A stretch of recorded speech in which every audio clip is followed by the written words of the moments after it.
Have you ever bought something so bizarre, so completely out of left field, that when you showed it to your friends, they just stopped and stared, their faces a mixture of confusion and genuine concern for your mental well being? Maybe it was a vintage garden gnome with a slightly menacing grin, or a life sized cardboard cutout of a celebrity you've never actually met. We've all had those moments of retail insanity, those impulsive clicks on a website late at night that lead to a package arriving at our door that makes us wonder, just for a second, what we were thinking. But what if I told you that your strangest purchase is probably just the tip of a truly enormous, wonderfully weird iceberg? Across America, there exists a hidden economy of the utterly illogical, a world where money changes hands for things that defy all common sense. And today, we're going to pull back the curtain on that world. Welcome to the fascinating and frankly baffling realm of the weirdest American purchases that defy all logic. This isn't just about odd collectibles or quirky hobbies. We're talking about transactions that seem to operate on a different wavelength of reality entirely. Imagine spending thousands of dollars on a pet rock in the 1970s, or more recently, bidding a small fortune on a partially eaten piece of toast because it supposedly bears the image of a famous historical figure. These aren't just random acts of eccentricity, they are windows into the incredible and sometimes bewildering depths of human desire, collector's mania, and the pure, unadulterated joy of owning something that makes absolutely no sense to anyone else. It's a journey into the heart of what we value and why, when logic checks out, curiosity and whimsy often check in. So, get ready to have your perception of a sensible purchase completely turned upside down. We are about to explore stories that will make you laugh, gasp, and probably shake your head in disbelief. From multi-million-dollar art installations that look like junk to multi-thousand-dollar purchases of absolutely nothing, we will uncover the motivations, the histories, and the sheer audacity behind these legendary buys. This is more than a list of strange items. It's an exploration of the human spirit's relentless drive to find meaning, humor, and connection in the most unexpected places, proving that sometimes the most logical thing to do is to throw logic out the window entirely. Let's begin our journey into the wonderfully bizarre. But if you think a pet rock tests the limits of financial logic, consider a project that took that concept and scaled it up to a staggering $400 million. This brings us to one of the most infamous examples of government spending ever conceived, a project so perfectly illogical that its very name became a national catchphrase: the Alaskan Bridge to Nowhere. Picture this: the small, picturesque town of Ketchikan, Alaska. It's a community of about 8,000 people facing a problem familiar to many coastal towns: how to get to the local airport, which happens to be on the nearby Gravina Island. The existing solution was a simple, reliable ferry that made the short trip in just a few minutes. Yet in 2005, a nearly $400 million federal earmark was approved to build a massive bridge, one of the longest in North America, to replace that ferry. The sheer scale of the proposal was mind-boggling, but the real head-scratcher was the destination. Gravina Island, the place this engineering marvel was meant to connect to, had a permanent population of only about 50 people. That works out to roughly $8 million in taxpayer money for every man, woman, and child living on that island. The term bridge to nowhere didn't just capture the public's imagination, it ignited a firestorm of political controversy that spread far beyond Alaska. Here was a project that seemed to symbolize everything critics said was wrong with government pork barrel spending. The argument wasn't just about the cost, astronomical as it was. It was about the fundamental question of value and common sense. Proponents in Alaska argued it was a vital investment in future growth, a necessary piece of infrastructure that would open the island for development. But to nearly everyone else, it looked like an outrageous waste, a monument not to connectivity, but to political power and the ability to secure federal funds for a project that served almost no one. The debate raged on news channels and in congressional hearings, with the phrase "bridge to nowhere" becoming a powerful weapon in the arsenal of those demanding fiscal responsibility. It was no longer just a bridge, it was a symbol, a perfect, tangible example of spending that defied all logical justification. The public outcry eventually reached a fever pitch, becoming so loud and so persistent that it forced a dramatic reversal. The political pressure became unbearable, and in 2007, after years of planning and controversy, Congress effectively pulled the funding. The Bridge to Nowhere was officially canceled, but the story doesn't quite end there. While the colossal bridge was never built, the state of Alaska did eventually use a portion of the reallocated funds to build a new $3.5 million road on Gravina Island. A road that quite fittingly leads from the ferry terminal to a dead end, literally a road to nowhere. It's a strangely poetic and perfectly illogical coda to the entire saga, proving that even when a grand, nonsensical dream dies, a smaller, quieter piece of absurdity can often rise to take its place. While the Bridge to Nowhere represents a monumental, top-down kind of absurdity, sometimes the most illogical purchases bubble up from the very heart of the consumer marketplace itself, born not from political maneuvering but from a perfect storm of marketing and our own innate desire for a little bit of whimsy. This brings us to an object so simple, so fundamentally basic, that its success remains a textbook case of baffling brilliance: the pet rock. Picture the United States in the mid-1970s. The nation was grappling with a recession, political turmoil from the Watergate scandal, and a general sense of post-60s disillusionment. It was in this climate of mild anxiety and seriousness that an advertising executive named Gary Dahl was having a drink with friends, listening to them complain about the hassles of owning a real, living, breathing pet. The feeding, the vet bills, the walking, the mess. As a joke, Dahl suggested that the perfect pet was a rock. It didn't need to be fed, walked, or groomed. It wouldn't run away or chew up the furniture. It was, in his words, the ideal companion. That off-the-cuff joke sparked an idea, and Dahl, with $30 of his own money, decided to turn this concept into a product. What Dahl created was a masterpiece of packaging and personality. He didn't just sell a rock, he sold an experience. Each pet rock came housed in a custom-designed cardboard box, complete with air holes for the rock to, breathe. It was nestled on a bed of straw, just like a real pet in a real pet carrier. This attention to detail was crucial, but the true stroke of genius was the included 32-page official training manual. This manual was a work of comedic art, written in a deadpan, instructional tone that perfectly sold the fantasy. It guided the new owner on how to care for their inert stone with commands like sit and stay and helpful tips on housebreaking your rock. The instructions for sit, for example, simply stated, place it on the floor, the rock will sit. For stay, it advised, tell it to stay, go away for a while. When you come back, the rock will still be there. This absurdist humor was the entire product. People weren't buying a rock, they were buying a punchline, a piece of social commentary, and a temporary escape from the doldrums of everyday life. The marketing and cultural timing were nothing short of perfect. Gary Dahl managed to get an appearance on The Tonight Show with Johnny Carson, a television platform that could launch a product into the stratosphere overnight. As Carson chuckled and played along with the gag on national television, the demand exploded. Department stores couldn't keep them in stock. For the Christmas season of 1975, the pet rock became a must-have novelty item, a perfect, low-cost stocking stuffer that was guaranteed to get a laugh. At its peak, Dahl was selling over 10,000 pet rocks per day at $4 apiece. In just a few months, this simple stone, which he collected from a Mexican beach, generated over $1 million in sales, which is equivalent to over $5 million today. The sheer scale of this success highlights a profound truth about consumer culture. We aren't just rational beings making logical purchases based on need.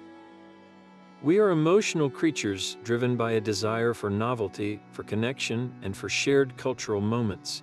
Ultimately, the pet rock phenomenon is a story about the power of an idea. It proves that value isn't always intrinsic to an object. It can be created entirely through narrative, presentation, and context. A rock on the ground is worthless. That same rock, placed in a clever box with a hilarious manual and presented as the perfect, zero-maintenance pet during a time when people desperately needed a laugh, became a $1 million sensation. It was a purchase that defied all logic on its surface. Why pay for a rock? But made perfect emotional sense to the millions who bought one. It was a harmless, affordable rebellion against the seriousness of the world, a small, tangible piece of shared absurdity that people could hold in their hands and show their friends.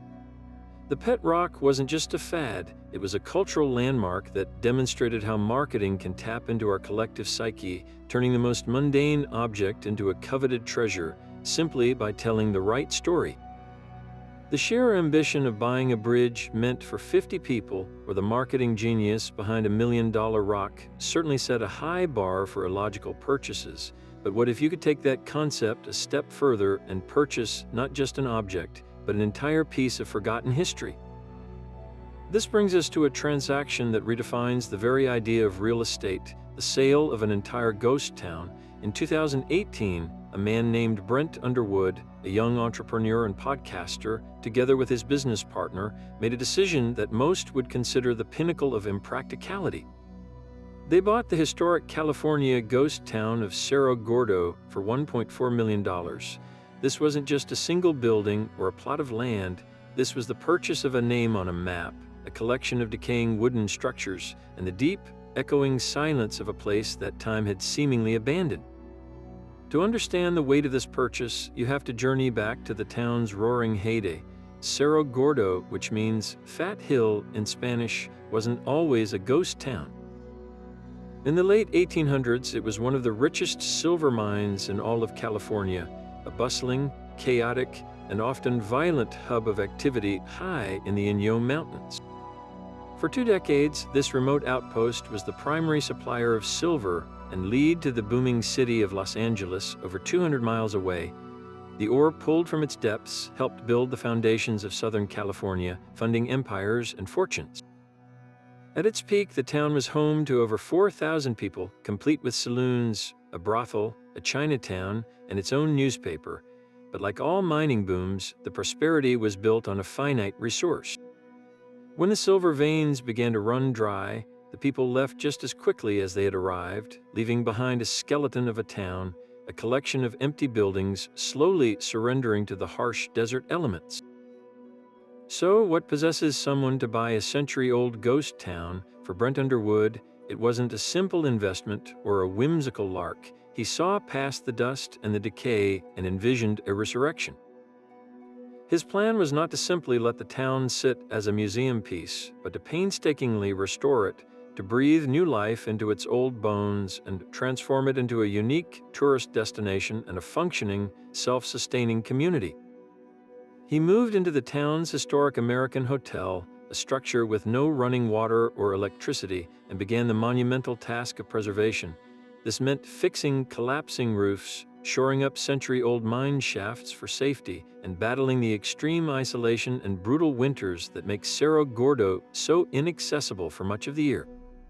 His vision extends beyond just history. He's experimenting with sustainable practices, hoping to use solar power and other methods to make the town viable for the long term, creating a living historical document rather than a static relic. The sheer oddity of this purchase lies in its scale and its profound defiance of conventional logic. Buying a house is a major life decision. Buying an entire town with all its attendant liabilities, structural nightmares, and logistical headaches is an act of pure, unadulterated passion. There is no guaranteed return on investment, no straightforward path to profitability. The value isn't in the real estate itself, but in the story, the legacy, and the romantic, almost foolhardy, commitment to preserving a unique slice of the American West. It's the ultimate collector's item, but one you can't put on a shelf. You have to live in it, maintain it, and protect it from the ravages of time and nature. This purchase is a testament to the idea that value isn't always measured in immediate financial gain, but sometimes in the personal fulfillment of saving a piece of history and the audacious dream of giving a ghost a second chance at life.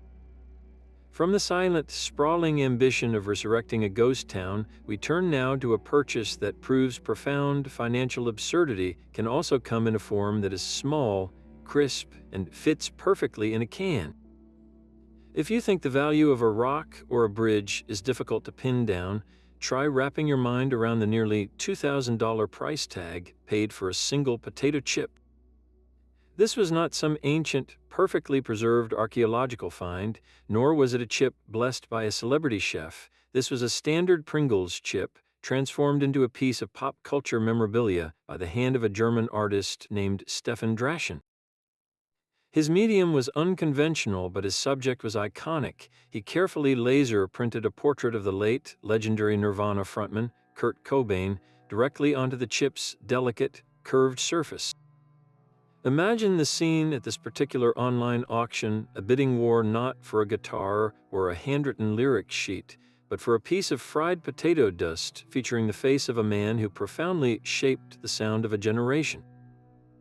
It feels almost comically disrespectful, and yet the final hammer price was a staggering $1,997. This chip was far from a one-off joke. Draschen created an entire series he called It's a Chip, applying the faces of other cultural icons like Tupac Shakur and Amy Winehouse onto similar edible canvases. The project walks a fascinating line between high art and high absurdity, a commentary on the fleeting nature of both fame and a snack food.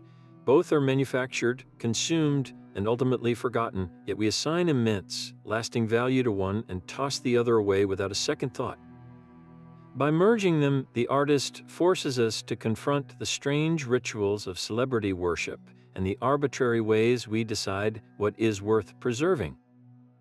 Is a portrait on a canvas inherently more valuable than a portrait on a chip?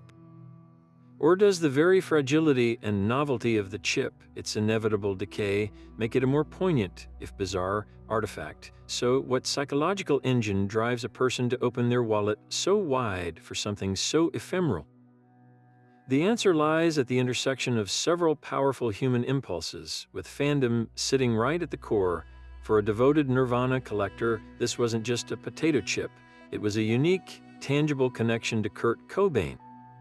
In a world saturated with mass-produced posters and T-shirts, owning a one-of-a-kind item, no matter how ridiculous its form, carries a certain prestige. It's a story piece, an object that guarantees a reaction and establishes its owner as a truly dedicated enthusiast.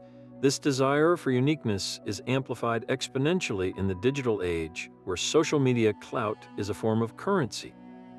The person who owns the Kurt Cobain Pringle doesn't just own a chip, they own a piece of internet history, a viral story they can share forever. This behavior taps into a well-documented economic principle known as the endowment effect, where people assign a much higher value to things simply because they own them. But here, it's turbocharged by the speculative frenzy of the modern collectibles market. People don't just buy these items for personal joy, they buy them as investments, betting that the notoriety of the object will make it even more valuable in the future. They are banking on the continued relevance of Kurt Cobain and the enduring power of a great, weird story. In the end, the chip's value is a perfect, illogical storm. It's the cultural weight of the subject, the boldness of the artistic statement, the thrill of owning a conversational unicorn, and the cold, hard calculus of potential financial return, all concentrated onto a snack that would otherwise be crushed into dust in a matter of seconds. It is, perhaps, the ultimate testament to our ability to find profound meaning in the most meaningless of objects. And then there are those for whom even the most extravagant land-based purchase simply isn't enough, those who feel the call of the deep and answer it not with scuba gear, but with their very own private submarine. This isn't a military vessel or a scientific research sub, it's the ultimate toy for the person who has literally everything else. We're talking about companies like U-Boat Works, which manufacture personal recreational submarines designed specifically for joyrides beneath the waves. Their most accessible model, the aptly named Nemo, is a dazzling piece of engineering that looks like something from a science fiction film, a compact, transparent acrylic sphere mounted on a sleek platform, offering a near 360-degree view of the underwater world. With a price tag hovering around $1 million, it's like buying a supercar, but for the ocean. What exactly does $1 million get you in the world of personal submersibles? The Nemo is certified to dive to a depth of 300 feet, is surprisingly simple to operate with joystick controls and can stay submerged for up to 8 hours with its life support system. It's designed for ease of use, requiring no formal licensing in many areas, which means a billionaire can literally take it for a spin off the coast of their private island on a whim. For those with even deeper pockets, U-Boat Works and competitors like Triton Submarines offer far more luxurious and capable models. These can include plush interiors, advanced sonar, robotic arms for retrieving artifacts, and the ability to dive thousands of feet down, exploring shipwrecks and underwater canyons that were once the exclusive domain of National Geographic documentaries. The clientele for these incredible machines is a rarefied group of tech CEOs, hedge fund managers, and celebrities who view them not just as vehicles, but as passports to the 70% of the planet that remains largely unexplored by the average person. The sheer impracticality of this purchase, however, is where the logic completely evaporates. Unlike a super yacht, which can be used for entertaining, hosting parties, and traveling between ports, a private submarine has one very specific, very limited function. It requires a support vessel to transport it to desirable dive sites, a dedicated crew to maintain its complex systems, and a place to store it when not in use. The operational costs are astronomical, involving specialized marine technicians, insurance for a one-of-a-kind asset, and the constant battle against corrosion. This is an object of pure, unadulterated leisure, an experience machine with no practical application beyond the thrill of the dive and the bragging rights that come with it. It represents the final frontier of luxury consumption. When you've conquered every form of travel on land, sea, and air, the only direction left to go is down. Perhaps the most deliciously absurd purchase of all sits at the intersection of universal comfort food and unimaginable opulence, a $100,000 pizza. This isn't a metaphor or a piece of conceptual art. It was a real, edible menu item created by the New York pizzeria industry kitchen, designed to shatter any preconceived notions of what a simple slice of pizza could be. Imagine the classic margherita pizza, a humble dish built on the holy trinity of dough, tomato, and cheese. Now envision that same pizza transformed into a symbol of extreme wealth, where every component is a luxury item and the entire surface is draped in 24-karat edible gold leaf, shimmering under the lights like a disk of pure sunlight. This was the 24K pizza, a creation that asked a question nobody knew they needed answered. What happens when you take one of the world's most democratic, accessible foods and coat it in a layer of precious metal? The chefs behind this creation weren't just throwing expensive ingredients at dough and hoping for the best. There was a specific, albeit extreme, culinary philosophy at work. The base was a Strozzapreti cheese blend, a luxurious combination that provided a rich, creamy foundation. It was then adorned with a generous layer of Hudson Valley foie gras, the rich and controversial fattened duck liver considered a pinnacle of French gastronomy. This was joined by a medley of 3 different types of caviar: black sturgeon, Siberian, and the incredibly rare and expensive imperial golden ostra, their tiny, briny pearls popping with flavor. To garnish, they added thinly sliced truffles, both black Perigord and the even more prized white Alba variety, releasing their intoxicating, earthy aroma. And then the final defining touch, a blanket of edible gold leaf so comprehensive that it rendered the pizza's surface a uniform, gleaming sheet of metallic yellow. The gold itself is tasteless and adds no culinary value. Its sole purpose is visual splendor and the undeniable statement of its cost. So, who is the target audience for a $100,000 circle of bread and cheese? This pizza was never intended for the average family ordering in on a Friday night. It was conceived as a spectacle, a marketing masterstroke designed to generate headlines and cement the restaurant's reputation as a destination for the ultra-wealthy and the wildly curious. The target customer is someone for whom $100,000 is a discretionary expense, akin to buying an expensive handbag or a fine watch. It's for the social media influencer seeking the ultimate flex photo, the high roller looking to impress clients, or the bored billionaire in search of a novel experience. Purchasing this pizza is less about satisfying hunger and more about purchasing a story, an exclusive bragging right that few can claim.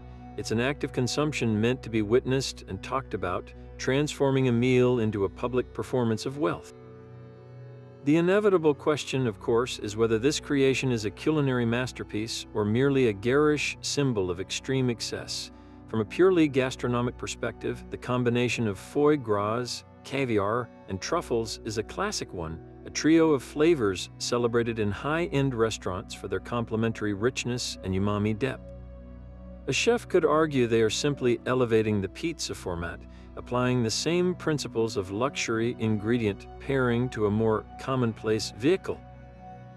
However, the overwhelming presence of the gold leaf tips the scales heavily toward spectacle over substance. Gold is inert, it contributes nothing to the flavor profile, and its texture is often described as slightly waxy or paper-like. Its inclusion is a purely symbolic gesture, a literal and metaphorical gilding that announces the pizza's primary purpose is not to be the most delicious food, but to be the most expensive one. This pizza, therefore, becomes a perfect Rorschach test for our feelings about wealth and value. Is it a harmless indulgence for those who can afford it, a fun and frivolous example of culinary theater? Or is it a profoundly tone-deaf display in a world where food insecurity remains a pressing issue, a stark reminder of the vast chasm between different realities? The $100,000 pizza doesn't exist in a vacuum. It exists in a context where that same sum could provide thousands of meals for those in need. This contrast is what gives the purchase its powerful, unsettling charge. It forces us to confront the subjective nature of worth. For the buyer, the value is in the exclusivity, the novelty, and the social currency gained. For the critic, the value is a negative one. It represents the pinnacle of wasteful consumption. In the end, the solid gold pizza is both a culinary curiosity and a potent cultural symbol, a perfectly illogical purchase that challenges us to define the very line between ambitious art and audacious excess. While the $100,000 pizza represents the peak of consumable luxury, our next story takes us to a purchase that is, in many ways, its complete opposite, not a symbol of opulence, but a testament to a very different kind of passion. This brings us to the strange and wonderful tale of Bat Island, a tiny, unassuming mangrove key off the coast of Florida that became the centerpiece of a most unusual real estate transaction. Imagine a small patch of land, barely more than a cluster of trees rising from the water, with no infrastructure, no beaches, and no buildable land in the traditional sense. Its most prominent feature isn't a feature at all, but a population, a swirling, chittering, nocturnal cloud of thousands of bats. For most people, this would be a reason to look elsewhere, but for one man, it was the entire point. The island, officially known as Sugarloaf Key, but famously nicknamed Bat Island, was put up for sale in the early 2010s. The man who saw its unique potential was Brian Pope, the director of the Luby Bat Conservancy in Gainesville. His motivation wasn't eccentricity for its own sake, but a deep, professional commitment to the preservation of these often misunderstood creatures. Bats are critical pollinators and natural pest controllers, saving the agricultural industry billions of dollars annually by consuming immense quantities of insects. Yet their habitats are constantly under threat from development and human encroachment. For Pope, purchasing the island wasn't a whimsical lark, it was a strategic conservation move. He saw an opportunity to protect an existing, vital roosting site in perpetuity, ensuring a safe haven for this crucial colony far from the pressures of the mainland. However, the purchase also attracted attention from other quarters, illustrating that the motives for owning such a place can be as varied as the bats themselves. Alongside conservationists, there were bids from wealthy individuals intrigued by the sheer novelty of the property. The idea of owning a private island is a common fantasy, but owning an island of bats, that carries a unique kind of bragging rights, a story that instantly sets the owner apart in any conversation. This duality highlights the fascinating tension at the heart of the purchase. Was Bat Island a vital ecological sanctuary, or was it the ultimate quirky trophy asset? In reality, it functioned as both, its value lying simultaneously in its environmental importance and its powerful, unusual narrative. Owning a bat-dominated island, however, comes with a set of challenges you won't find in any standard homeowner's manual. First and foremost is the simple reality of living or even visiting alongside thousands of wild animals. The noise at dusk, as the entire colony takes to the sky in a massive, synchronized exodus to feed, is described as a deafening roar of flapping wings and high-pitched calls. The smell of guano, while a valuable fertilizer, is potent and inescapable. Then there are the significant legal and environmental restrictions. As a protected mangrove habitat and a crucial wildlife roost, any development is virtually impossible.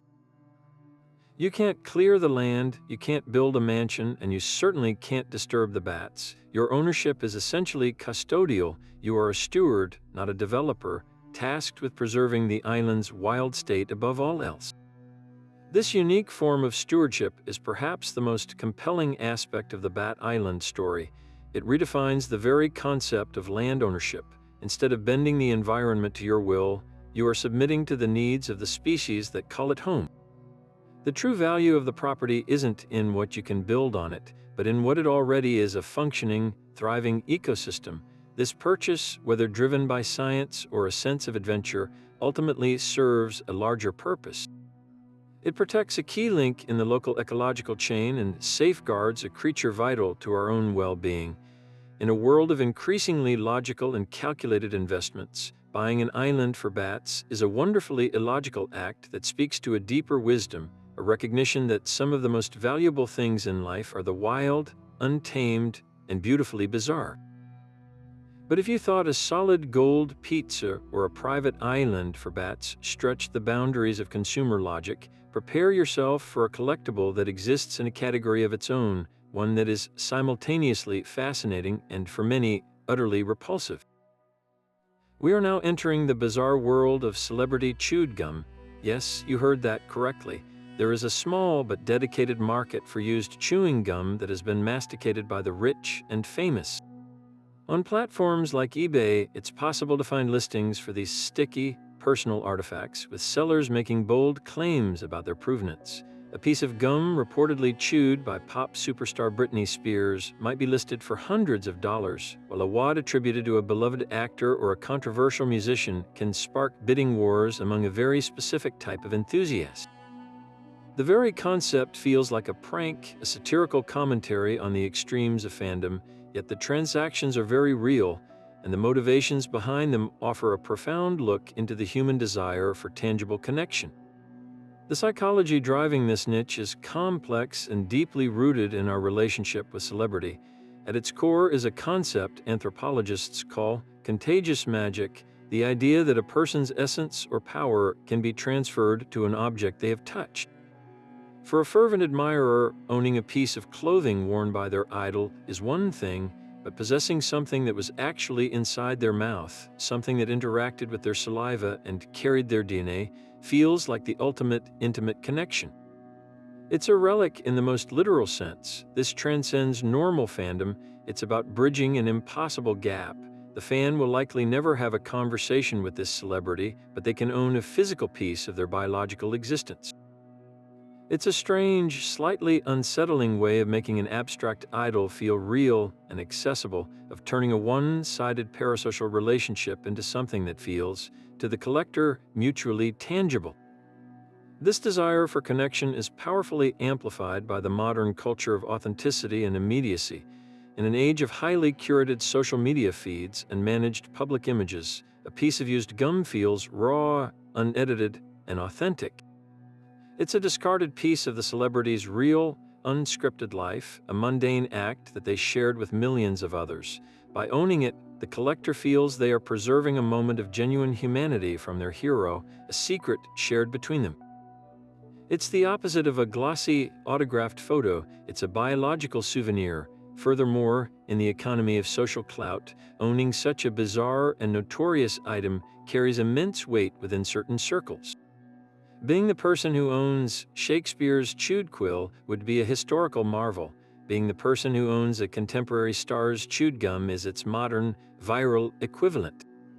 It's a guaranteed story, a piece of conversational dynamite that instantly establishes the owner as a superfan of the highest and most dedicated order.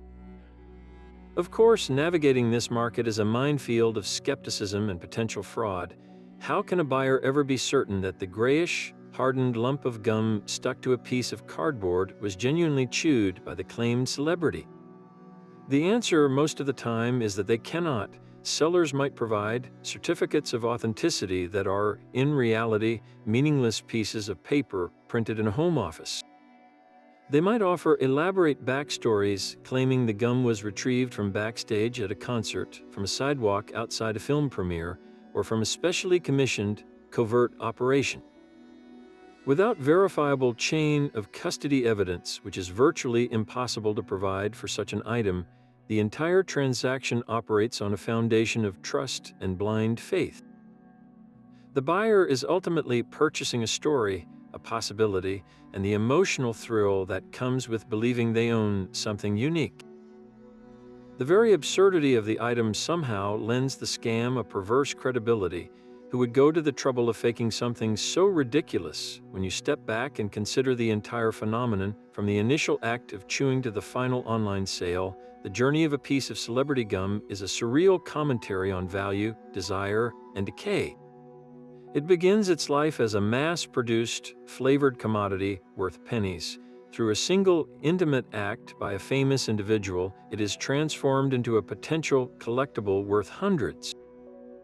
It is then carefully preserved, often dried out and mounted, to be displayed or stored as a cherished possession. But unlike a painting or a sculpture, this object is inherently unstable and organic. It carries the ghosts of its past, the saliva, the bacteria, the very essence of its former owner, which is both the source of its value and the cause of its inevitable decline. It is a purchase that defies all practical logic, celebrating not the beautiful or the permanent, but the intimately human and the strangely, wonderfully transient. And yet, even the most dedicated collector of celebrity gum must, at some point, return to the mundane realities of life, to the everyday rituals that ground us all. But what if even the most basic of these rituals could be transformed into an act of supreme luxury? This brings us to a purchase that elevates a universal necessity to an almost unimaginable level of opulence: the $10,000 roll of toilet paper.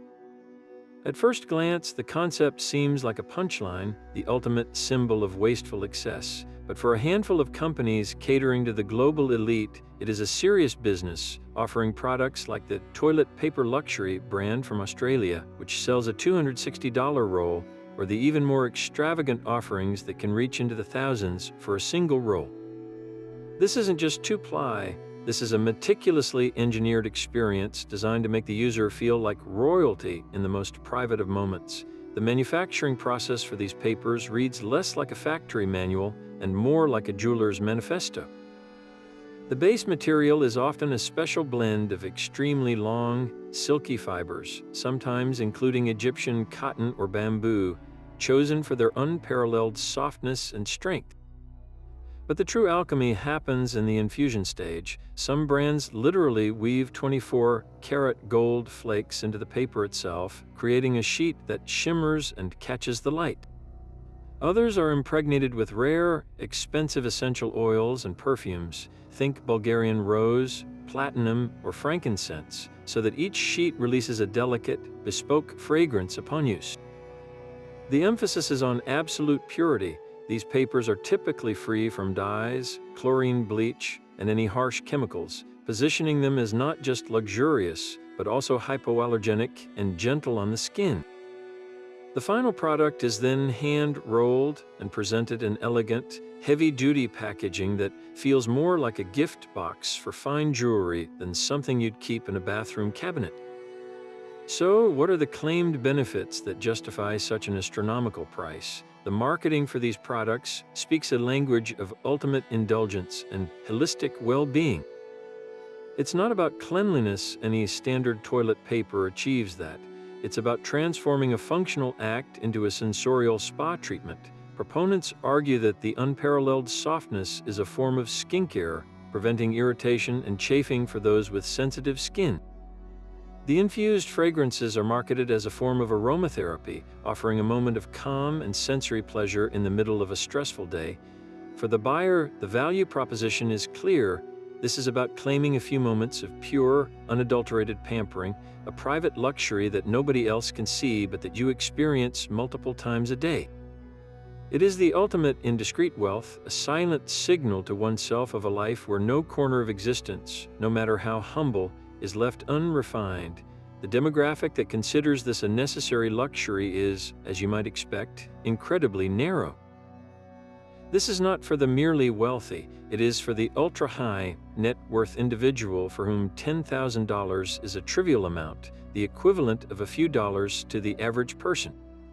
These are clients who own multiple superyachts, private jets, and homes around the world. For them, the cost is irrelevant. The experience is everything. It's about the complete elimination of compromise from their lives. If they can sleep on 1,000-thread count Egyptian cotton sheets, why should they tolerate abrasive paper in the bathroom? This purchase is the final frontier in a life dedicated to luxury, the last bastion of everyday discomfort conquered by extravagant spending. It represents a philosophy where every single touch point, from the steering wheel of their car to the paper in their bathroom, must reflect their rarefied status and commitment to the finest things life has to offer. Ultimately, the $10,000 toilet paper roll is more than just a product. It is a powerful cultural symbol. It sits at the extreme end of a spectrum of consumption that most of us will never comprehend. For critics, it is the epitome of grotesque inequality, a frivolous and almost offensive waste of resources when that same money could provide sanitation for entire communities in need. Yet, for its intended market, it is simply the logical endpoint of a pursuit of perfection. It challenges our fundamental notions of value and necessity, forcing us to ask where we draw the line between reasonable comfort and absurd indulgence. In a world of practicalities, it stands as a monument to the idea that no object is too mundane to be gilded, and no daily ritual is too simple to be transformed into a theater of extreme wealth. Just when you thought we had reached the absolute peak of unconventional real estate, from ghost towns to bat sanctuaries, our journey into the bizarre takes a dramatic turn underground into the reinforced concrete heart of the Cold War. Imagine owning a piece of history that was once designed to end the world, a property whose original purpose was the absolute antithesis of safety and comfort. Welcome to the astonishing market for decommissioned nuclear missile silos. Scattered across the American heartland, often hidden in plain sight beneath wheat fields and cattle pastures, these monumental relics of a bygone era are being snapped up by a new breed of homeowner, not for their destructive potential, but for their promise of near absolute security and a blank slate for architectural ambition on a truly epic scale. The process of acquiring one of these properties is unlike any other real estate transaction.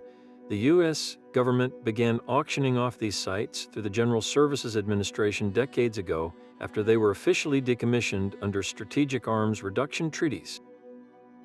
The initial purchase price can seem deceptively low, sometimes as little as $100,000 for the land and the crumbling infrastructure. But that initial cost is merely the cover charge for a financial and engineering marathon that would make most people's heads spin. The real expense, the part that truly defies logic, lies in the mind-boggling renovation. We're talking about conversions that can easily soar past $3 million and often much, much more. You aren't just buying a fixer-upper.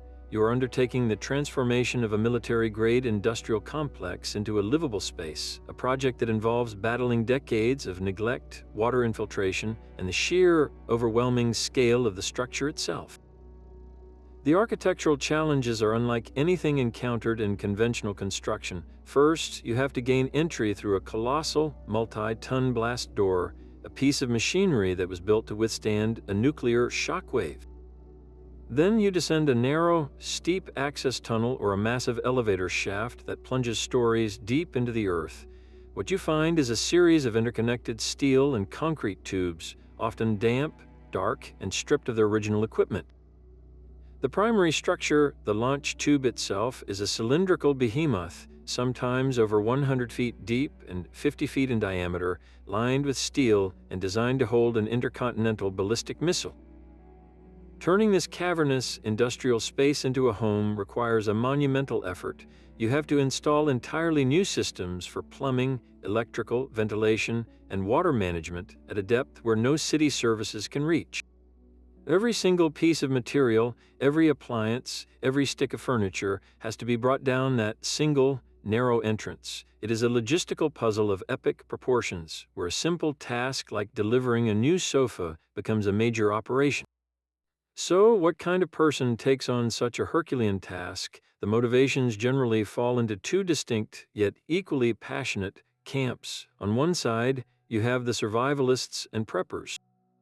For them, the silo is the ultimate bunker, a purpose-built fortress designed to protect against existential threats. Its reinforced concrete walls, often several feet thick, and its subterranean location offer a level of security that is simply unattainable in any surface dwelling. It's a guarantee of safety in a world they perceive as increasingly unstable, a place to wait out everything from social collapse to a planetary catastrophe. The other group is driven by a powerful sense of architectural adventure and historical preservation. These are visionary homeowners and developers who see past the rust and decay to the raw potential. They are drawn to the brutalist aesthetic, the sheer novelty of the space, and the opportunity to create a one-of-a-kind luxury residence, data center, or even a private museum. For them, the value lies in saving a monumental piece of Cold War history and repurposing it into something positive and awe-inspiring, transforming a symbol of fear into a testament to human ingenuity and resilience. The final results of these conversions are as varied as the people who undertake them. Some choose to preserve the industrial feel, leaving the massive machinery in place and creating a living space that feels like a museum of 20th century tension. Others embark on projects of breathtaking luxury, installing swimming pools in the base of the launch tube, creating multi-story apartments with soaring ceilings, or building elaborate hydroponic gardens to ensure self-sufficiency. One famous example, the Silo home in New York, features a stunning modernist glass house built inside the silo, with natural light flooding the underground space, a beautiful and ironic contrast to the structure's original, secretive purpose. These homes are the ultimate expression of turning a weapon into a sanctuary, a powerful act of reclamation that challenges our very definitions of home, safety, and value. In the end, purchasing a nuclear missile silo is perhaps the most logically defiant act of all, a decision that swaps global annihilation for personal salvation, and in doing so, creates a dwelling that is as philosophically profound as it is physically imposing. But after securing your personal nuclear bunker, how do you decorate the grounds? For a certain type of buyer, the ultimate lawn ornament isn't a tasteful fountain or a classical statue, but a roaring, life-sized, fully animatronic Tyrannosaurus Rex. We're not talking about a plastic model from a toy store. This is a multi-ton, museum-quality behemoth that can cost well over $200,000. Companies like Billings Productions in Texas specialize in creating these prehistoric titans for a clientele that ranges from wealthy homeowners with a passion for paleontology to eccentric collectors who want to make a statement that is literally earth-shaking. The process of building one of these creatures is a monumental feat of modern engineering and artistic craftsmanship, a journey that begins not with steel and hydraulics, but with the fossil record itself. The creation of a true-to-life animatronic T-Rex starts with intense scientific consultation. Sculptors and engineers work closely with paleontologists to ensure the dinosaur's proportions, skin texture, and even the way it holds its arms are as accurate as current science allows. Every detail, from the serrated teeth to the powerful musculature under the skin, is meticulously researched. The initial design is often first sculpted out of clay at a 1:1 scale, a process that can take thousands of hours. This clay model is then used to create a fiberglass mold from which the final, lightweight, but incredibly durable skin of the dinosaur is formed. This skin isn't just a shell, it's a work of art, painstakingly hand-painted with an airbrush to capture the subtle variations in color, the patterns of scales, and even the appearance of dirt and wear to make the creature look as if it has just stepped out of a swamp from the Cretaceous period. Beneath this exquisitely detailed skin lies the true mechanical marvel, a complex skeleton of steel and hydraulic actuators. This internal framework has to be incredibly strong to support the immense weight of the structure and the powerful forces generated by its movements. Dozens of hydraulic cylinders, controlled by a sophisticated computer system, act as the creature's muscles and tendons. This network allows for a stunning range of motion. The massive head can swivel from side to side, the jaws can snap open and closed with terrifying speed, the tail can lash through the air, and the entire body can shift its weight to simulate breathing or a predatory crouch. The engineering challenge is immense, balancing raw power with delicate control to avoid the jerky, robotic movements of a cheap amusement park ride.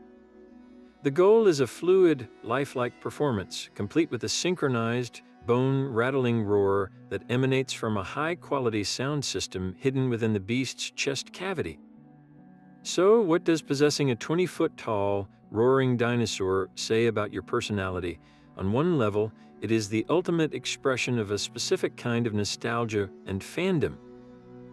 For someone who grew up enthralled by films like Jurassic Park, this isn't just a statue. It's the physical manifestation of a childhood dream, a piece of cinematic magic made real in their own backyard. It speaks to a playful, unapologetic sense of wonder, a refusal to let go of the awe that dinosaurs inspire. On another level, it is a profound statement of individuality and financial power. In a world of manicured hedges and subtle landscaping, a T-Rex is the antithesis of conformity. It announces to the world that the owner is someone who values spectacle and fun over traditional notions of taste, someone with both the resources and the audacity to make their wildest whims a concrete, or rather, a fiberglass, reality. The motivations extend beyond simple fandom, however. For some, it's about creating a unique and unforgettable experience for others. Imagine the reaction of guests arriving at a property and being greeted by a moving, roaring predator. It becomes the centerpiece of parties, a legendary local landmark, and a source of endless stories. For the deeply passionate, it can also be a form of educational outreach, a way to inspire a love of science and natural history in the next generation, making paleontology exciting and accessible in a way a textbook never could. Owning a creature of such immense scale and presence is ultimately an act of pure, unadulterated joy. It is a rejection of the ordinary and an embrace of the spectacular, a declaration that life is too short for boring lawn decor.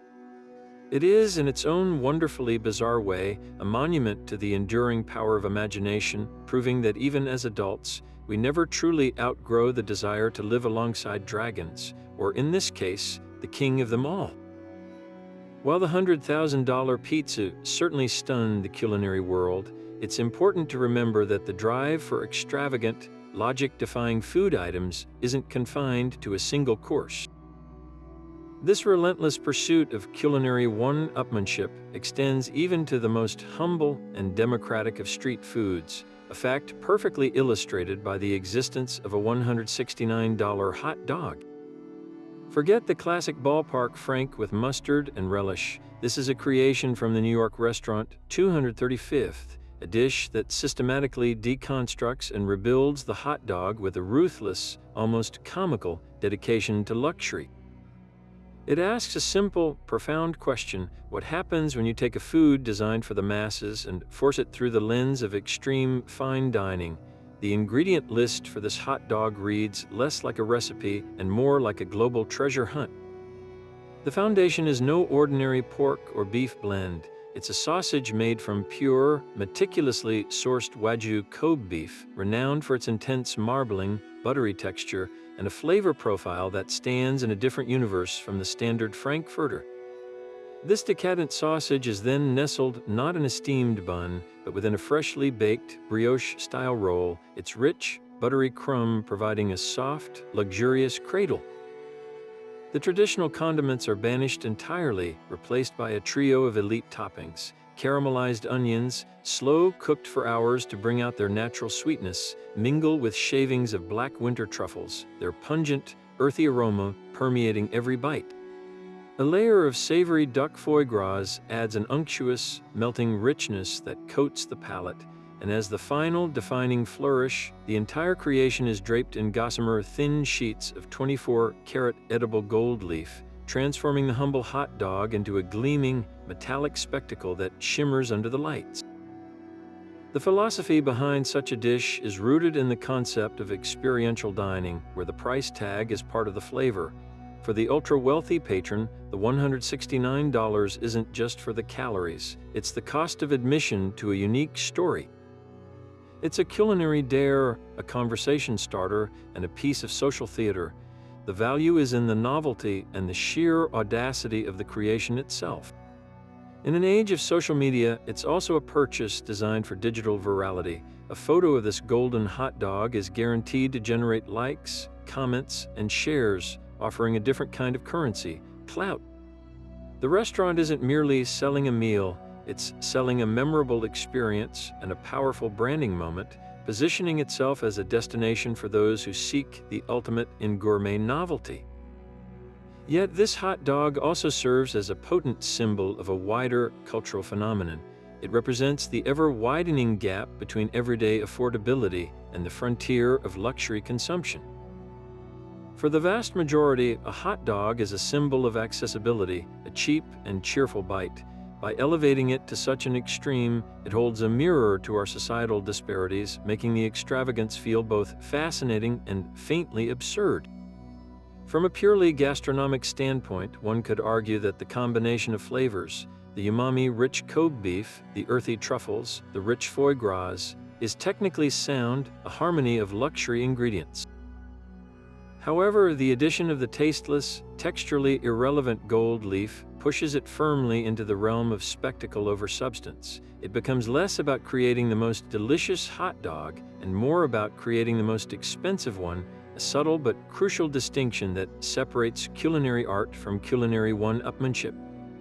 In the end, this $169 franc is a perfect, bite-sized summary of a world where no comfort food is safe from gilding, and where the logic of a purchase is often secondary to the story it tells.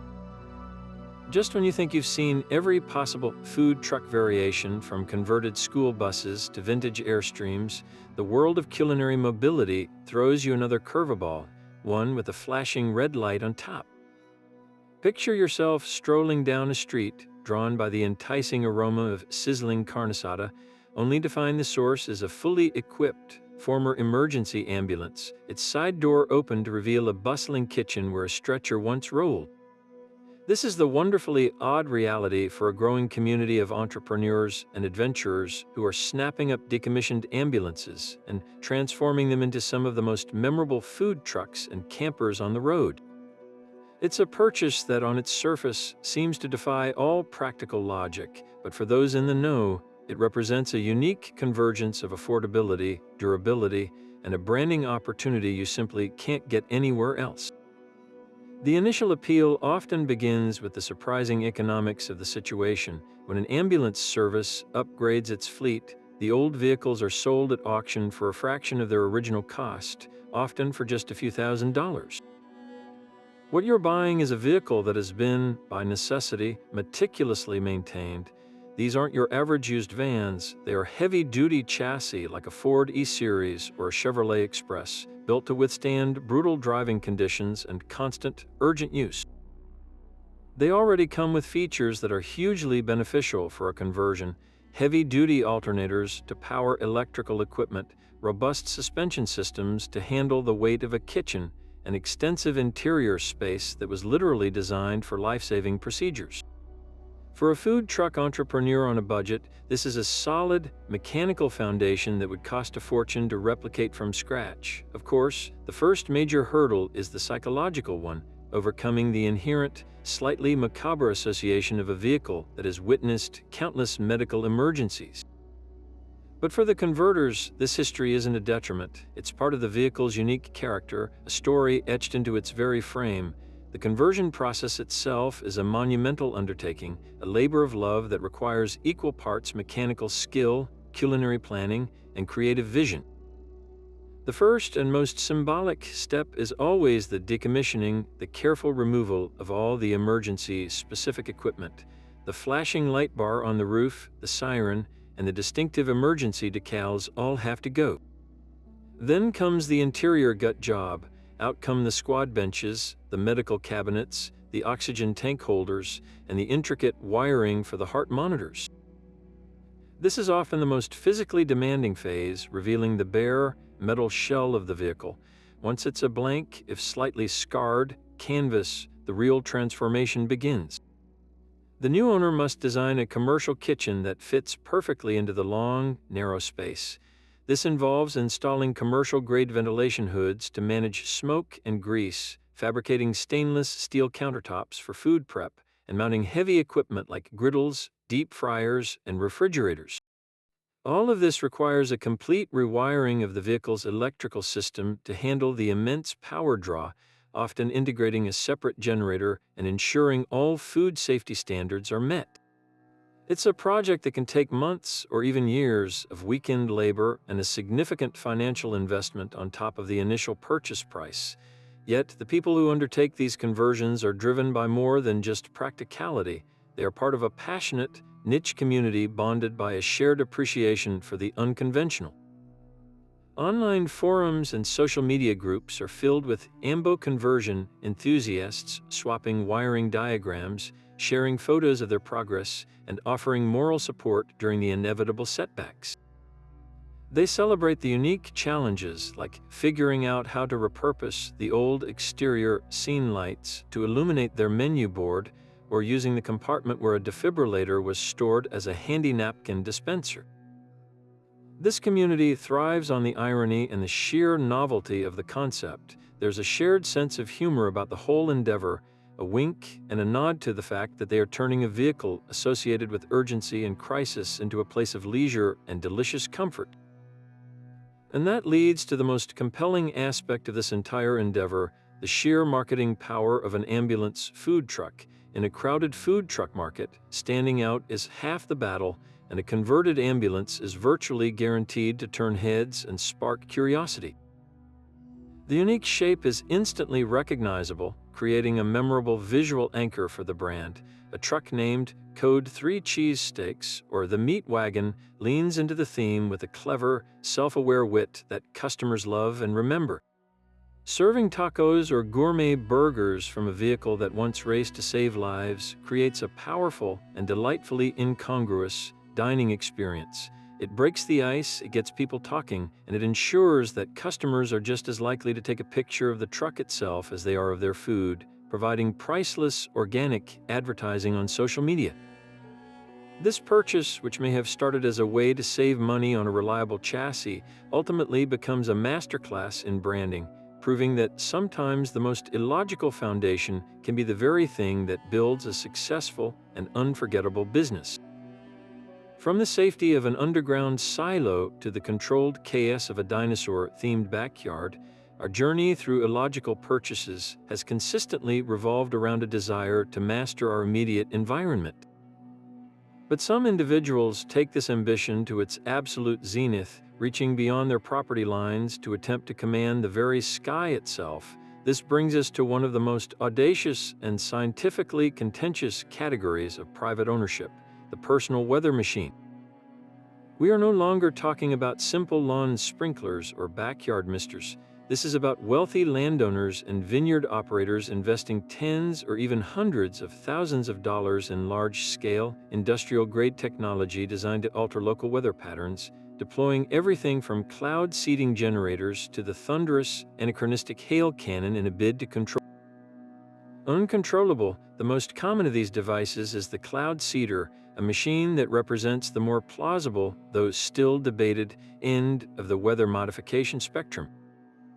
Used for decades by governments and ski resorts, cloud seeding aims to enhance precipitation by introducing particles into clouds that act as nuclei around which ice crystals or raindrops can form. A private system for a large estate might involve a network of ground-based generators that burn a special salt and flammable agent mixture, releasing microscopic particles of silver iodide into the air. These particles rise with the atmosphere, and the theory states that supercooled water vapor in the clouds will freeze onto them, eventually becoming heavy enough to fall as snow or rain. For a rancher in a drought-stricken area or a vineyard owner desperate to protect a delicate grape harvest, the allure is powerful. The promise is that for an initial investment of perhaps $100,000, plus ongoing costs for the specialized compounds, you can effectively order rain on demand, turning a parched field green or ensuring a lucrative harvest. It's a tempting proposition that frames weather not as a force of nature, but as a variable to be managed, much like irrigation or fertilizer. On the far more controversial and scientifically dubious end of the spectrum sits the hail cannon, a device whose operation seems ripped from a steampunk fantasy.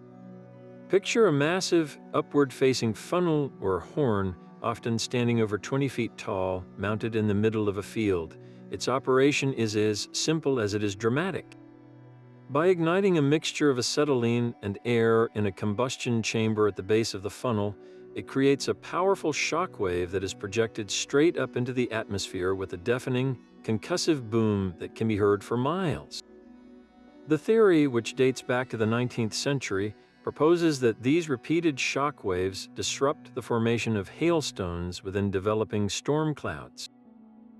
Proponents claim the vibrations prevent supercooled water droplets from coalescing into large, damaging chunks of ice, causing them to instead fall as harmless slush or rain. For a fruit farmer watching a lucrative crop threatened by a sudden hailstorm, the desperate, rhythmic firing of this mechanical titan represents an active fight against the elements, a physical battle waged with sound and fury. The critical, glaring issue with many of these devices, particularly the hail cannon, is a profound lack of robust, reproducible scientific evidence supporting their efficacy. Mainstream meteorology and atmospheric physics largely dismiss hail cannons as pseudoscience. Critics argue that the energy of a ground-based shockwave dissipates almost entirely in the turbulent, vast lower atmosphere long before it could possibly reach the altitude where hailstones actually form, typically thousands of feet up. The destructive power of a hailstorm is born in the incredibly powerful updrafts and complex microphysics of a cumulonimbus cloud, a system of such immense energy that a series of booms from the ground are, in the grand scheme, less than a whisper. The perceived success stories often rely on anecdotal evidence and the fallacy of post hoc ergo propter hoc. The storm passed and the hail was minor, therefore the cannon must have worked. It's a powerful psychological comfort, but a scientifically tenuous one at best. This leads us directly to the compelling human psychology that fuels such purchases, a drive that often overpowers scientific skepticism. The desire to control the weather is one of humanity's oldest and most fundamental aspirations, a theme that runs through our myths, our religions, and our history. For a private individual, acquiring a weather machine is the modern manifestation of a rain dance. It is an empowering act that replaces feelings of helplessness with a sense of agency. When $1 million harvest is on the line, the high cost of a hail cannon can be rationalized as a form of insurance, even if the policy is written in hope rather than proven physics. The very act of firing the cannon, of doing something in the face of an approaching storm, provides immense psychological relief. The machine becomes a tangible symbol of the fight, a monument to the belief that human ingenuity and determination can and should triumph over the chaos of nature. Ultimately, the purchase of a personal weather machine is perhaps the ultimate expression of illogical ambition. It is a venture where the buyer is contending not with market forces or logistical hurdles, but with the fundamental physics of the planet. The financial cost is high, the scientific consensus is often against them, and the results are unproven. Yet the drive persists. It speaks to a deeply human refusal to accept limits, a boundless optimism that insists we can bend even the most powerful natural forces to our will. Whether it's a cloud cedar humming quietly on a Texas ranch or a hail cannon roaring defiance at an angry sky, these machines are not merely tools, they are philosophical statements. They represent the eternal, beautiful, and perhaps foolish dream of turning the wild, unpredictable symphony of the atmosphere into a composition that we ourselves can conduct. But after attempting to command the weather itself, where does one go for more grounded entertainment? Perhaps to the family game night table, though for a select few, even that classic pastime is an opportunity for staggering extravagance. This brings us to an object that perfectly crystallizes the irony of luxury consumption, the $75,000 solid gold Monopoly set. Imagine the familiar landscape of the board, the properties like Boardwalk and Park Place, the little greenhouses and red hotels, the dice, the money, even the iconic playing tokens like the top hat and the race car. Now envision every single one of those components painstakingly crafted not from cardboard and plastic, but from solid 18-karat gold and adorned with genuine gemstones. This isn't a fantasy, it's a real, limited edition product created by the San Francisco-based jeweler Sidney Mobile, a man who made a career out of transforming everyday items into breathtaking works of opulent art. The creation of this set was a monumental exercise in precision and luxury craftsmanship. Mobile, who is renowned for his extravagant pieces like a gold and diamond studded fishing reel and a working yo-yo set with emeralds, approached Monopoly with the same obsessive attention to detail. The board itself is crafted from a single sheet of gold, with the property names and spaces meticulously engraved and filled with enamel for clarity. The properties are represented by miniature gold deeds, while the houses and hotels are solid gold sculptures, their windows picked out with tiny diamonds to simulate lights. The playing tokens are perhaps the most dazzling element, each one a miniature masterpiece. The race car, the top hat, the battleship, all are sculpted from gold, with some versions featuring accents of rubies, sapphires, and emeralds. Even the dice are solid gold, their pips set with diamonds, and the play money is replaced with actual, negotiable United States currency, neatly stacked and included in the set. It is less a game and more a singular piece of collectible art that just happens to be playable, a testament to the idea that no object, no matter how commonplace, is safe from being gilded. So, who is the intended player for a board game with a price tag equivalent to a luxury sports car? The target market is an incredibly niche group of ultra-high net worth individuals who are not just board game enthusiasts, but luxury collectors. These are people for whom the standard version of anything holds little appeal. They seek out one-of-a-kind or severely limited items that reflect their status and taste. For them, a gold Monopoly set is the ultimate conversation piece, a stunning display of wealth that is both playful and profound. It appeals to a sense of nostalgia, connecting a childhood memory with an adult achievement, allowing the owner to literally play the game of life with pieces worthy of their success. It's a purchase driven by the desire for uniqueness and the pleasure of owning something that exists at the intersection of pop culture and high art, a tangible symbol of having truly won at capitalism. And this is where the purchase reaches its peak of delicious irony. Monopoly, at its heart, is a game designed to critique the very excess it now embodies.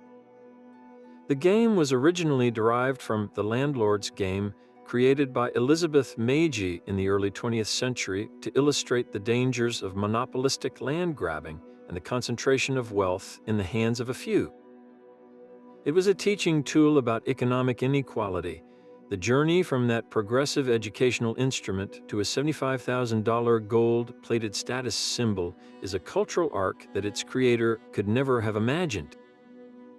The game that simulates ruthless capitalist domination becomes, in this golden form, a celebration of it, The person who buys this set isn't just purchasing a game, they are purchasing the ultimate meta commentary, embodying the winner-take-all spirit so thoroughly that they have gilded the very simulator of wealth accumulation. It transforms a pastime about acquiring fictional money into a brazen display of very real financial power, completing a circle of irony so perfect it could only exist in the world of logic-defying purchases. To truly grasp the monumental challenge and strange appeal of converting a missile silo, we should zoom in on one of the most ambitious examples of this underground architecture, the transformation of an Atlas F site in Kansas. These particular silos were part of a sprawling network built during the Cold War, designed to house the massive Atlas intercontinental ballistic missile, a weapon that stood on alert, ready to be launched at a moment's notice to counter a Soviet attack. The one we're focusing on was purchased for a sum that seems almost trivial for the amount of land and structure involved. Often these sites sell for under $200,000, but that initial price is merely the key to a door that opens onto a multi-million-dollar renovation project. The new owner isn't just buying a piece of property, they are inheriting a deeply buried piece of 20th century history, a concrete and steel time capsule that was once at the very heart of global superpower tension. The journey from a decommissioned weapon of mass destruction to a personalized sanctuary is one of the most extreme makeovers imaginable. The initial entry into the silo is an experience that immediately sets the tone for the entire endeavor. To access the underground levels, you first confront the massive, multi-ton blast door, a formidable piece of engineering designed to withstand a near-direct nuclear hit. Opening it is an event in itself, often requiring powerful hydraulic systems or a slow, grinding effort. Once inside, you descend a narrow, steep access shaft, sometimes a ladder, sometimes a long, dark staircase that plunges dozens of feet straight down into the earth. The air changes, becoming cool, still, and heavy with the scent of concrete and aged metal. What greets you at the bottom is not a cozy living room, but an industrial labyrinth. The main control center and living quarters for the missile crew are housed in a multi-story underground building, suspended on giant shock-absorbing springs to survive a blast. This structure is often damp, stripped bare of its original electronic consoles, and filled with the echoes of a purpose that was the absolute opposite of domestic life. The centerpiece of the entire complex, the launch tube itself, is a breathtaking sight, a colossal circular shaft over 170 feet deep and 50 feet in diameter, lined with steel and leading down into a dark, cavernous space where a missile once stood poised for Armageddon. The process of transforming this stark, industrial environment into a home is where logic is not just defied, but completely redefined. Every single aspect of conventional construction is turned on its head. The first and most critical challenge is water. These concrete tombs, built to keep the world out, are often plagued by internal water seepage, requiring complex and expensive French drain systems and industrial sump pumps to be installed before any other work can begin. Then comes the task of making the space habitable. The owner must design and install an entirely self-sufficient life support system. This means drilling a well for water, installing massive septic tanks, and setting up sophisticated air filtration and ventilation systems to constantly cycle fresh air from the surface hundreds of feet away. Power is another monumental hurdle. Most silo homes rely on a combination of grid connection, backup generators, and increasingly extensive solar panel arrays on the surface to provide electricity for the immense space below. The sheer logistics of construction are staggering. Every piece of lumber, every sheet of drywall, every appliance, and every stick of furniture must be brought down through the same single, narrow entrance. A simple task like delivering a new refrigerator becomes a carefully orchestrated operation involving pulleys, ropes, and a great deal of patience. One of the most compelling motivations for such an undertaking is the unparalleled level of security the silo provides. The very features that made it a deterrent during the Cold War make it an impenetrable fortress for the modern homeowner. The reinforced concrete walls are several feet thick, capable of withstanding not just severe weather like tornadoes and hurricanes, but also the kind of societal disruptions that preppers and survivalists plan for. The subterranean location offers natural insulation from electromagnetic pulses, or EMP, and a degree of privacy that is simply unattainable in any surface dwelling.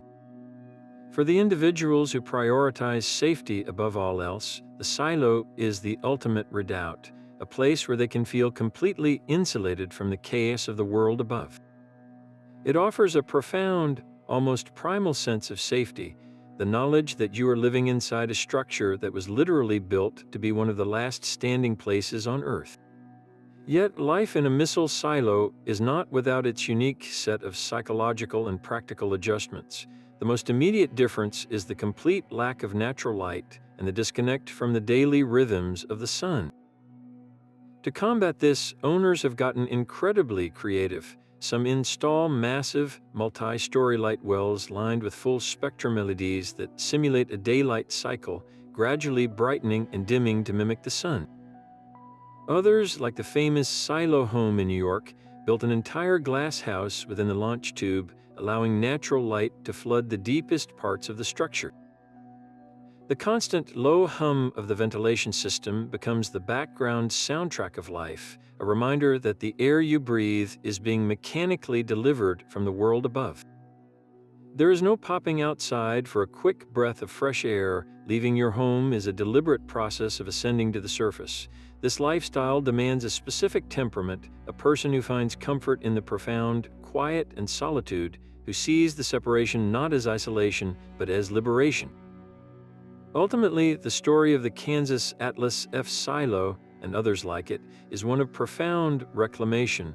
The new residents are performing a powerful act of alchemy, turning a place designed for global annihilation into a sanctuary dedicated to personal preservation and peace. They are erasing the ghosts of the Cold War and replacing them with the comforts of home, transforming a symbol of humanity's capacity for self-destruction into a testament to its relentless drive for survival and creativity.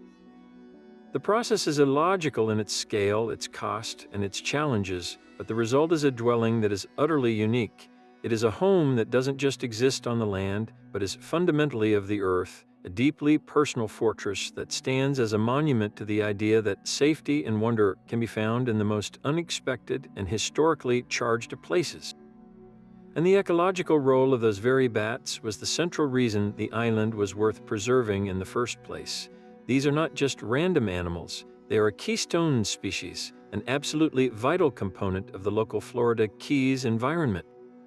Each night, as that massive colony emerges a swirling, living river against the twilight sky, they embark on a mission of critical importance. A single bat can consume thousands of insects in just one night, including countless mosquitoes and agricultural pests. This natural pest control service is a free, organic benefit to the entire region, protecting both local residents and nearby farms from insect-borne diseases and crop damage, saving an estimated tens of billions of dollars annually in avoided pesticide use and lost yields across the country. Furthermore, the guano that accumulates beneath their roosts is a potent, natural fertilizer, rich in nitrogen and other nutrients that seep into the surrounding marine ecosystem, helping to fuel the growth of the mangrove forests that form the island's foundation. So, in a very real sense, the purchase of Bat Island wasn't just about saving bats. It was about investing in the health of the entire local food web, from the fish in the water to the plants on the land, recognizing that the fate of this tiny, noisy island is inextricably linked to the well-being of the broader Florida coast. This custodial role, however, comes with a complex web of legal and environmental restrictions that fundamentally redefine what it means to own such a property. The buyer isn't acquiring a blank slate for a future mansion or a resort. They are essentially becoming a steward, bound by a framework of laws designed to protect this fragile habitat. The island's mangroves are protected under both state and federal regulations, such as the Mangrove Trimming and Preservation Act, which severely limits any alteration or removal of these crucial trees that prevent erosion and provide nursery grounds for marine life. The bats themselves are often protected species, making it illegal to disturb their roosts or harm them in any way.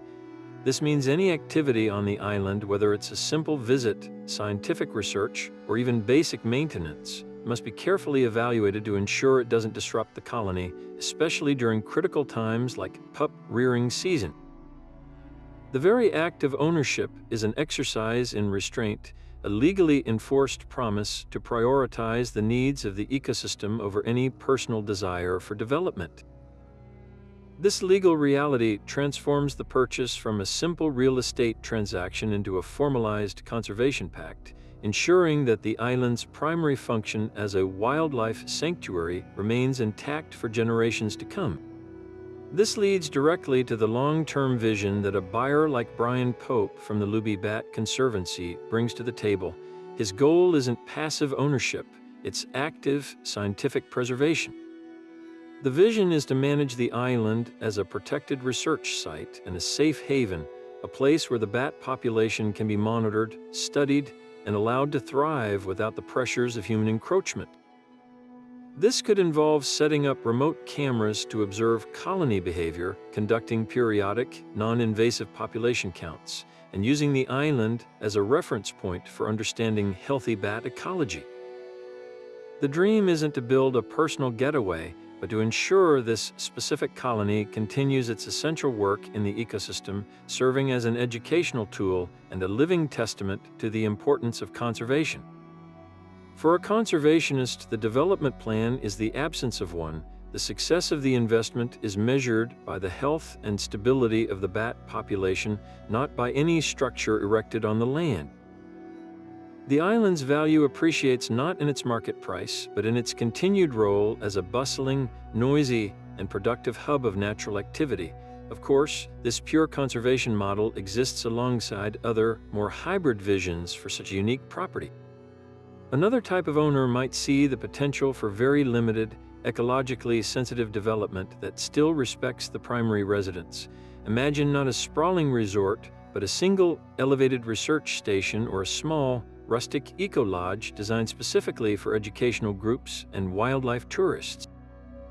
The goal here would be to generate a small amount of revenue to fund the island's upkeep while offering a handful of people the unparalleled experience of witnessing the spectacular nightly bat exodus.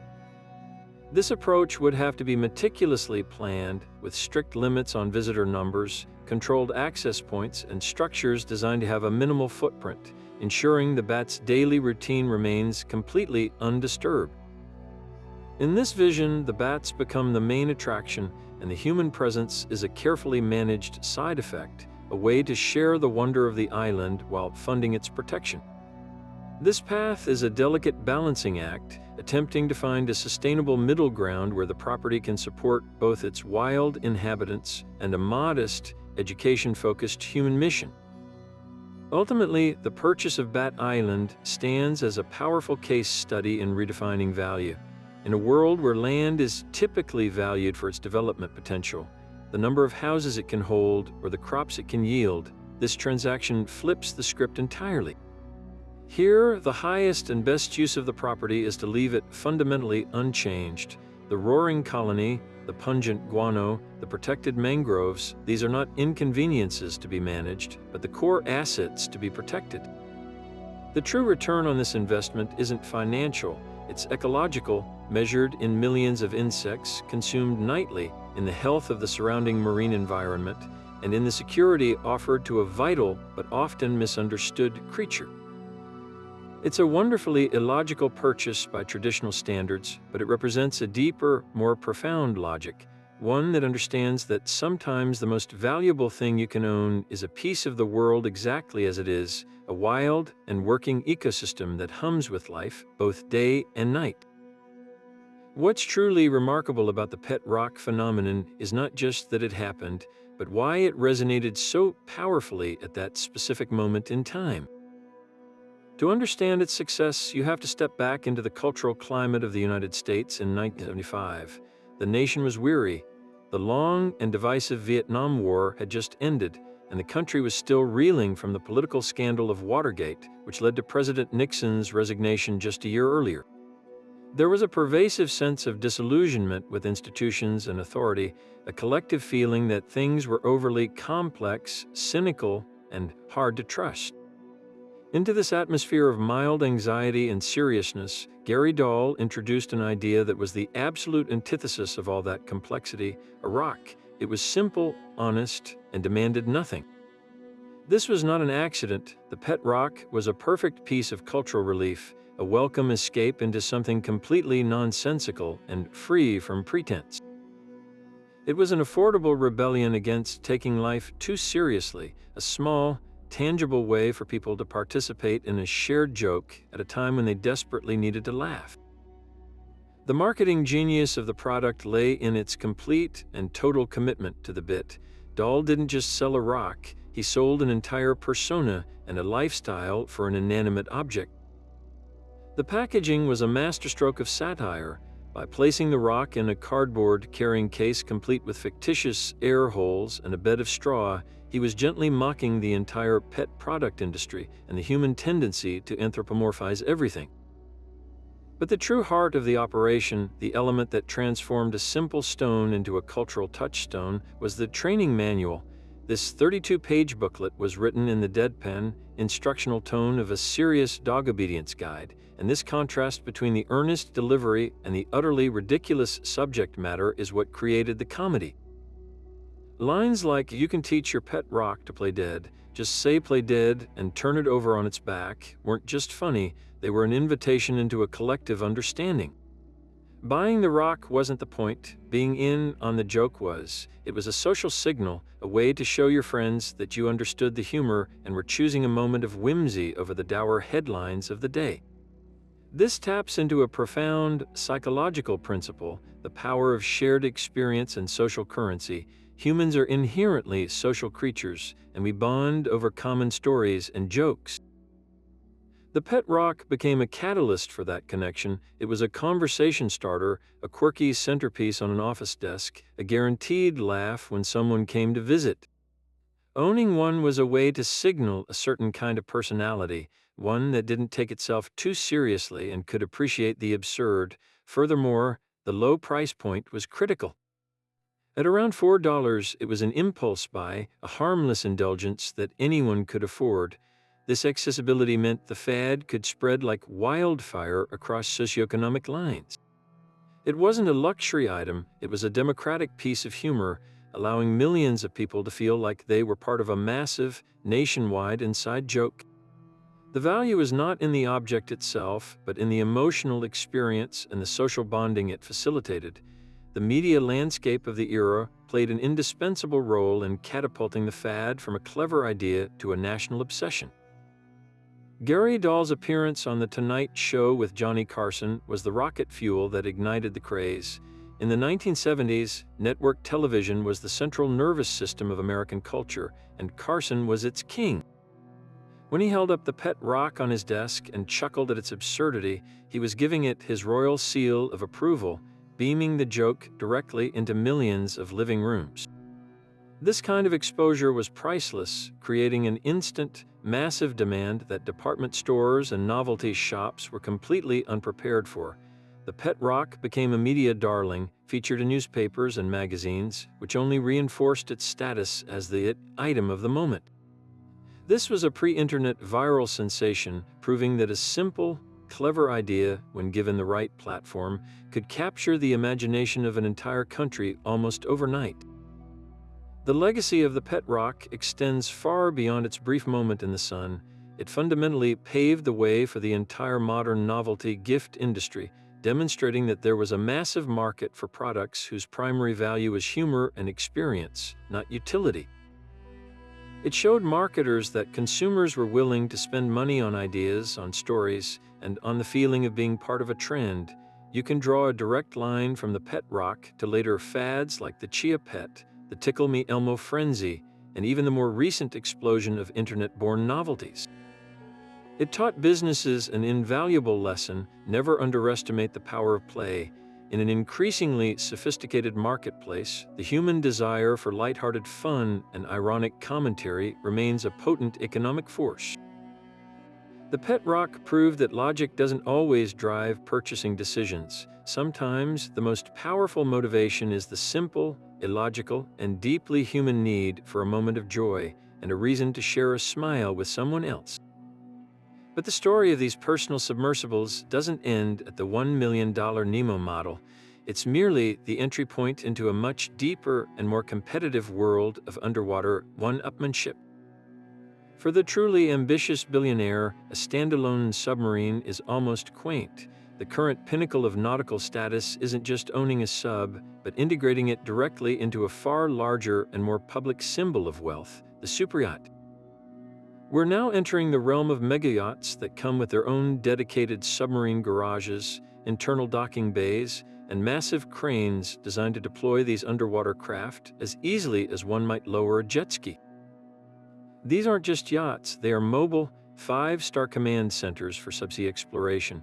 A vessel like the A or the Octopus, owned by some of the world's most prominent billionaires, essentially functions as a mothership, carrying one or even multiple submersibles capable of diving thousands of feet.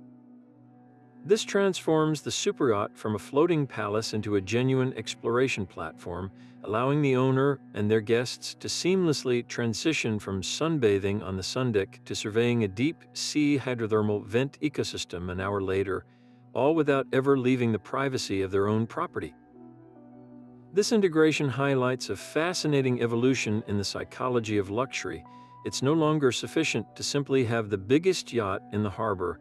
The new frontier is about possessing the most capable and technologically advanced toy box. The built-in submarine becomes the ultimate accessory, a piece of equipment that screams not just wealth, but a specific kind of adventurous, scientific, and ambitious spirit. It's a statement that the owner isn't just interested in being seen on the surface. They are a pioneer, an explorer, a modern-day Captain Nemo commanding their own private Nautilus. This one-upmanship drives a continuous cycle of innovation and one-of-a-kind customization. We see billionaires commissioning submersibles with transparent acrylic hulls that offer panoramic, bubble-like views of the abyss, or subs equipped with sophisticated sonar mapping systems and robotic arms for retrieving artifacts from historic shipwrecks. The competition is no longer measured just in the length of the yacht, but in the depth rating of its sub, the sophistication of its onboard labs, and the sheer audacity of the underwater missions it can support. Yet, this freedom to explore the world's oceans from the privacy of your own vessel inevitably collides with the complex and often murky legal framework governing international waters. When you pilot your private submarine outside a nation's territorial boundaries, typically past 12 nautical miles from shore, you are operating in what is known as the high seas. This area is governed by the United Nations Convention on the Law of the Sea, a treaty that, in principle, guarantees freedom of navigation for all states.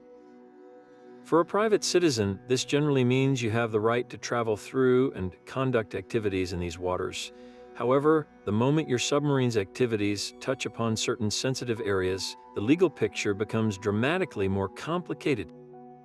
Imagine diving your sub near a sunken World War II warship, which may be considered a war grave and protected under international law.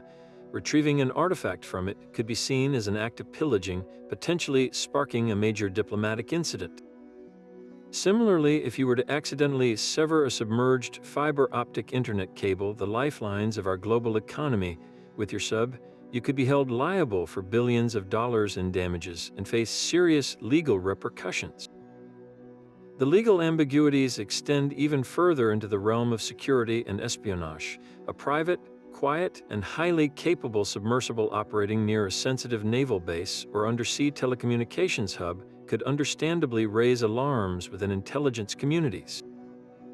While a billionaire might view their sub as a toy, a military analyst might see a potential platform for clandestine surveillance or even sabotage.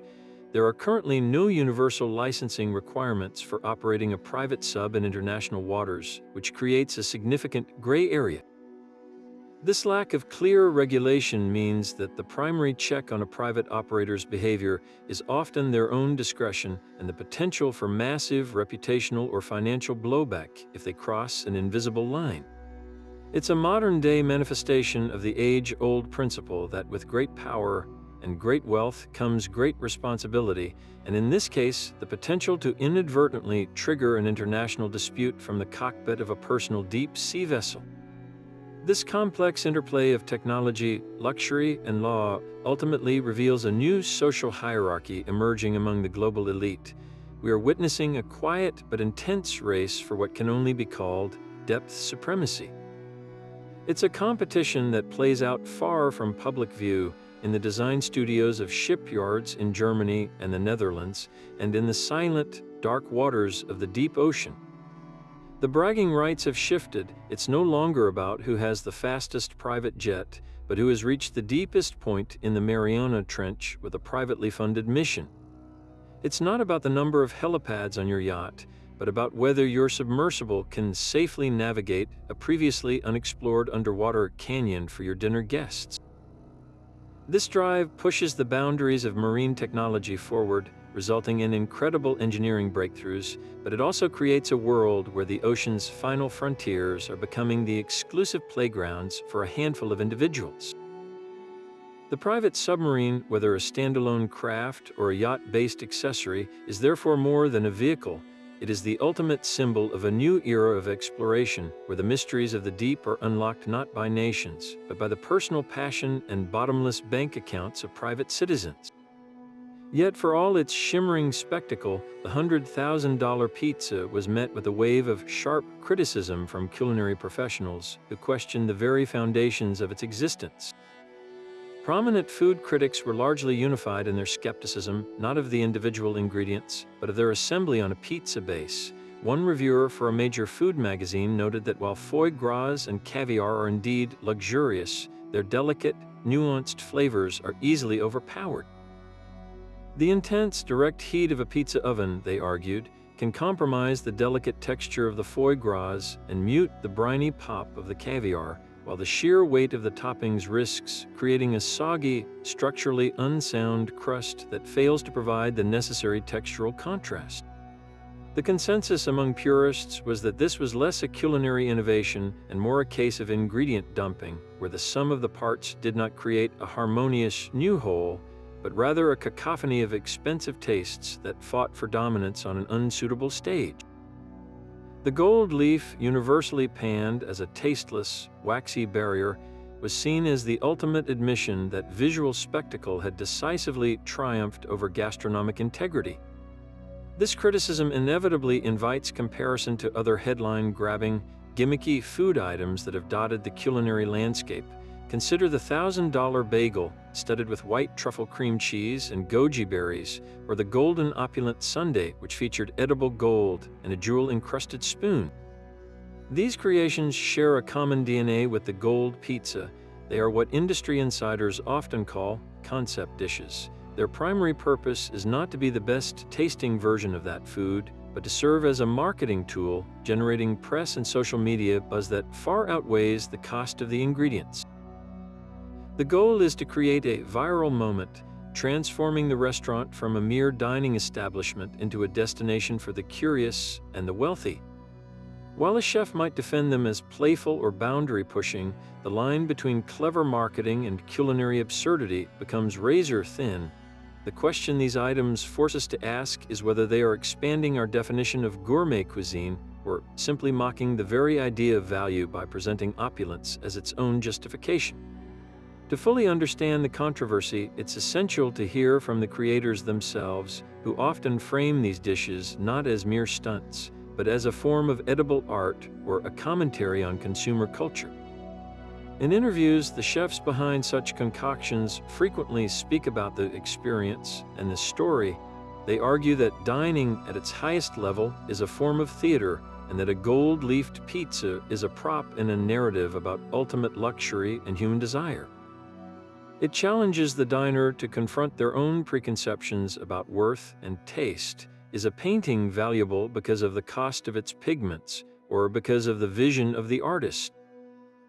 They position themselves as the artists, and the pizza as their canvas, suggesting that the context and audacity of the creation are part of its flavor. This perspective, however, often clashes with the more traditional culinary philosophy that prizes technique, balance, and the elevation of core ingredients above all else. For traditionalists, the most profound culinary art is found in a perfectly executed, simple dish where the quality of a few components is allowed to shine, not buried under a blanket of gold and truffles. The debate ultimately crystallizes into a fundamental philosophical divide over the purpose of high-end food. On one side is the view that gourmet cuisine should be an accessible, if aspirational, pursuit of deliciousness, a craft focused on creating the most sublime eating experience possible, where cost is a secondary consideration to flavor and technique. On the other side is a more conceptual approach, where food is a medium for provocation, spectacle, and social commentary. The gold pizza falls firmly into the latter category. It is not designed to be the most delicious pizza you will ever eat. It is designed to be the most memorable, the most talked about, and the most extreme. Its value is performative. It forces a conversation about wealth, waste, and the very nature of luxury in the modern world. In this light, the pizza succeeds not as a meal, but as a symbol, a perfectly illogical, gleefully excessive monument to the idea that in a world of endless choice, the ultimate luxury might just be the ability to spend a fortune on something precisely because it makes no logical sense at all.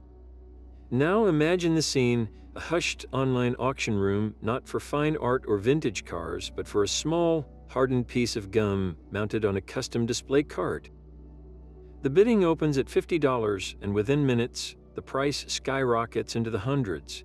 This isn't a fictional scenario, it's the reality of a small but fervent online marketplace where the personal detritus of the famous becomes a coveted commodity.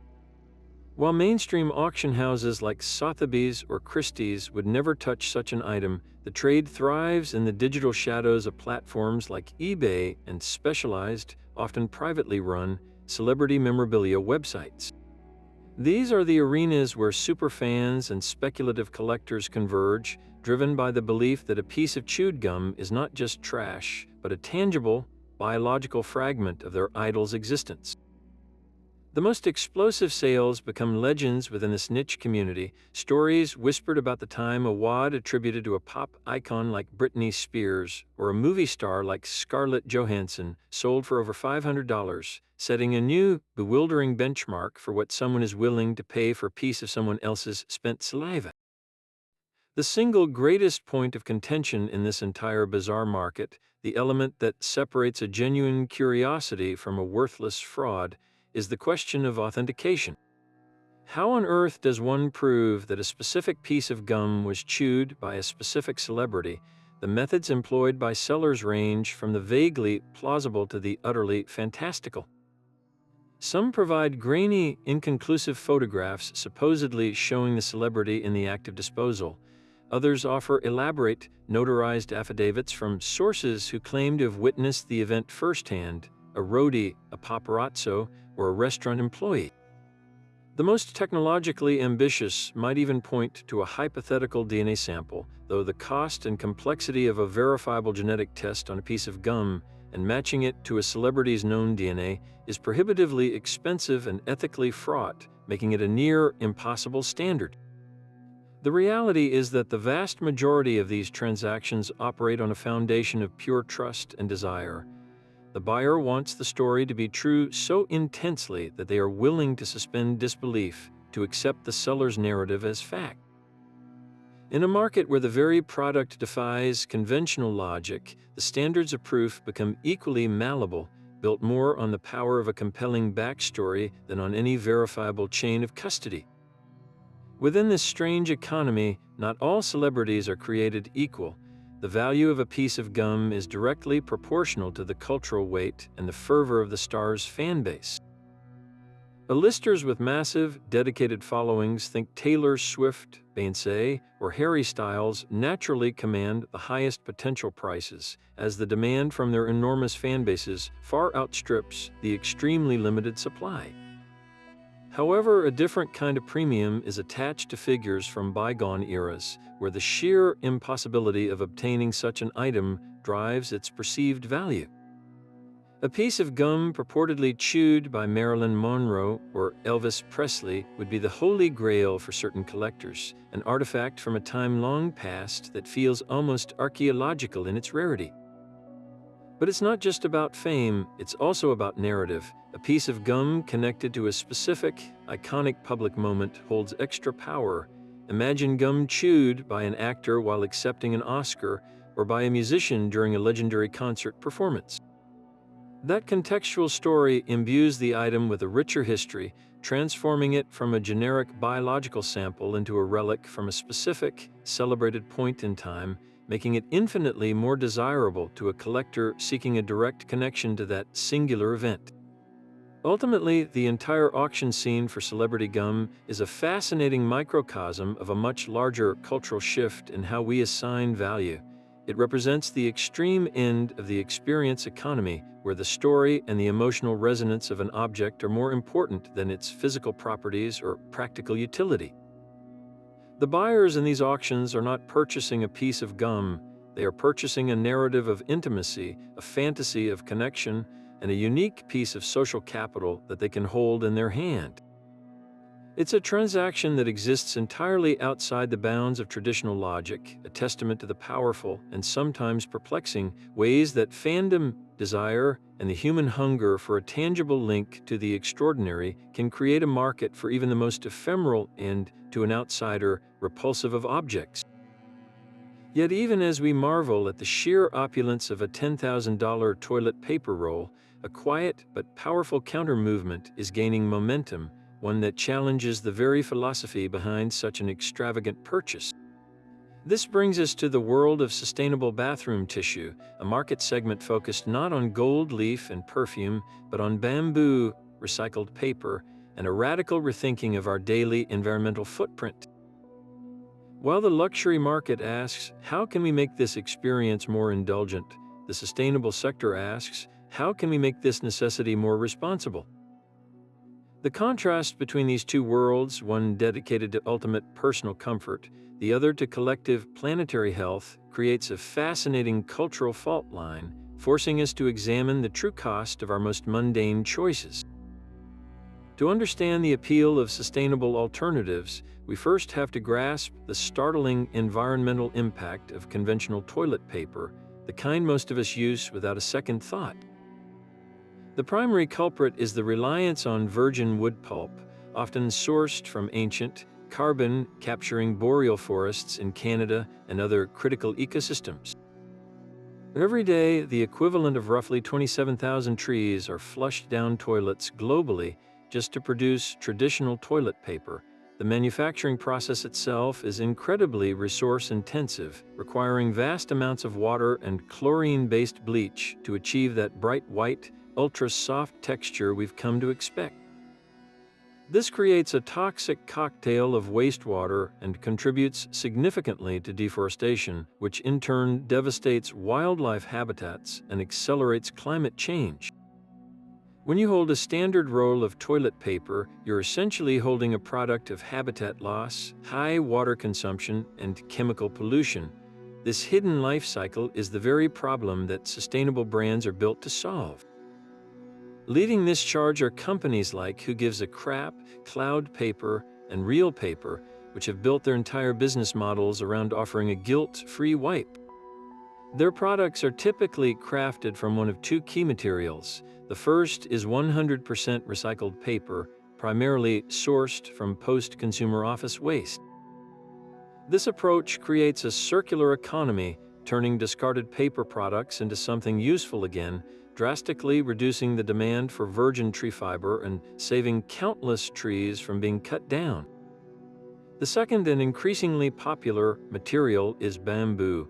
Bamboo is a sustainability superstar. It's technically a grass, not a tree, and it's one of the fastest growing plants on Earth, capable of regenerating to its full size in just a few months after harvest. It requires no fertilizers, pesticides, or replanting, and it consumes significantly less water than the trees used for traditional pulp. These brands forego the harsh chemical bleaches, opting for peroxide or entirely unbleached, natural-colored paper.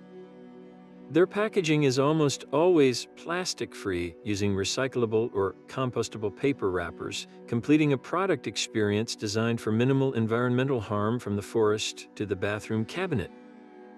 So, how does this eco-conscious choice stack up against the decadent luxury of a $10,000 roll? The differences are philosophical as much as they are material. The sustainable roll costs a few dollars, prioritizing accessibility and ethical production. The luxury roll costs thousands, prioritizing exclusivity and sensory pampering. One measures its value in trees saved and carbon emissions reduced. The other measures its value in the rarity of its materials and the prestige of its ownership. This stark divide inevitably sparks a charged debate about personal choice versus social responsibility. Is spending a fortune on gilded toilet paper a harmless expression of personal freedom, a victimless act of self-indulgence in a free market? Or does it represent a profound disconnect from global issues like resource scarcity, climate change, and inequality, where that same money could provide sanitation infrastructure for communities in desperate need? The luxury purchase frames the bathroom as a private sanctuary for ultimate personal luxury, while the sustainable purchase frames it as a place where individual actions contribute to a larger global ecosystem. Proponents of the luxury market would argue that these are not mutually exclusive concepts. They might point out that the ultra-wealthy who buy such items also often donate vast sums to environmental and social causes, and that their personal consumption is a separate matter of taste. They would defend the right to spend one's money on any legal form of pleasure, no matter how illogical it may seem to others. From this perspective, the $10,000 toilet paper is simply the endpoint of a free market catering to every conceivable desire, a testament to human ingenuity in creating value and experiences. It is, in their view, the ultimate expression of personal choice, unfettered by practical concerns. However, critics see a deeper, more troubling symbolism. In a world facing a climate crisis and growing resource inequality, the spectacle of a gold-leafed toilet paper roll can feel like a deliberate act of indifference. It's not just the money, it's the resource allocation, the energy, water, and human effort required to mine, process, and apply that gold leaf to a single-use, flushable product represents a level of consumption that seems almost deliberately wasteful. This perspective frames such a purchase not as a neutral act of personal taste, but as an active, if subconscious, rejection of a collective responsibility to live more sustainably. It becomes a symbol of a consumption pattern that is fundamentally at odds with the realities of a planet with finite resources. Perhaps the most fascinating development is the emergence of a middle ground where luxury and sustainability are no longer seen as opposites. A new wave of conscious luxury brands is attempting to bridge this gap. Imagine a toilet paper made from extraordinarily soft, sustainably harvested bamboo or silver birch, infused with natural hypoallergenic essential oils like chamomile or lavender, and packaged in beautiful, reusable containers.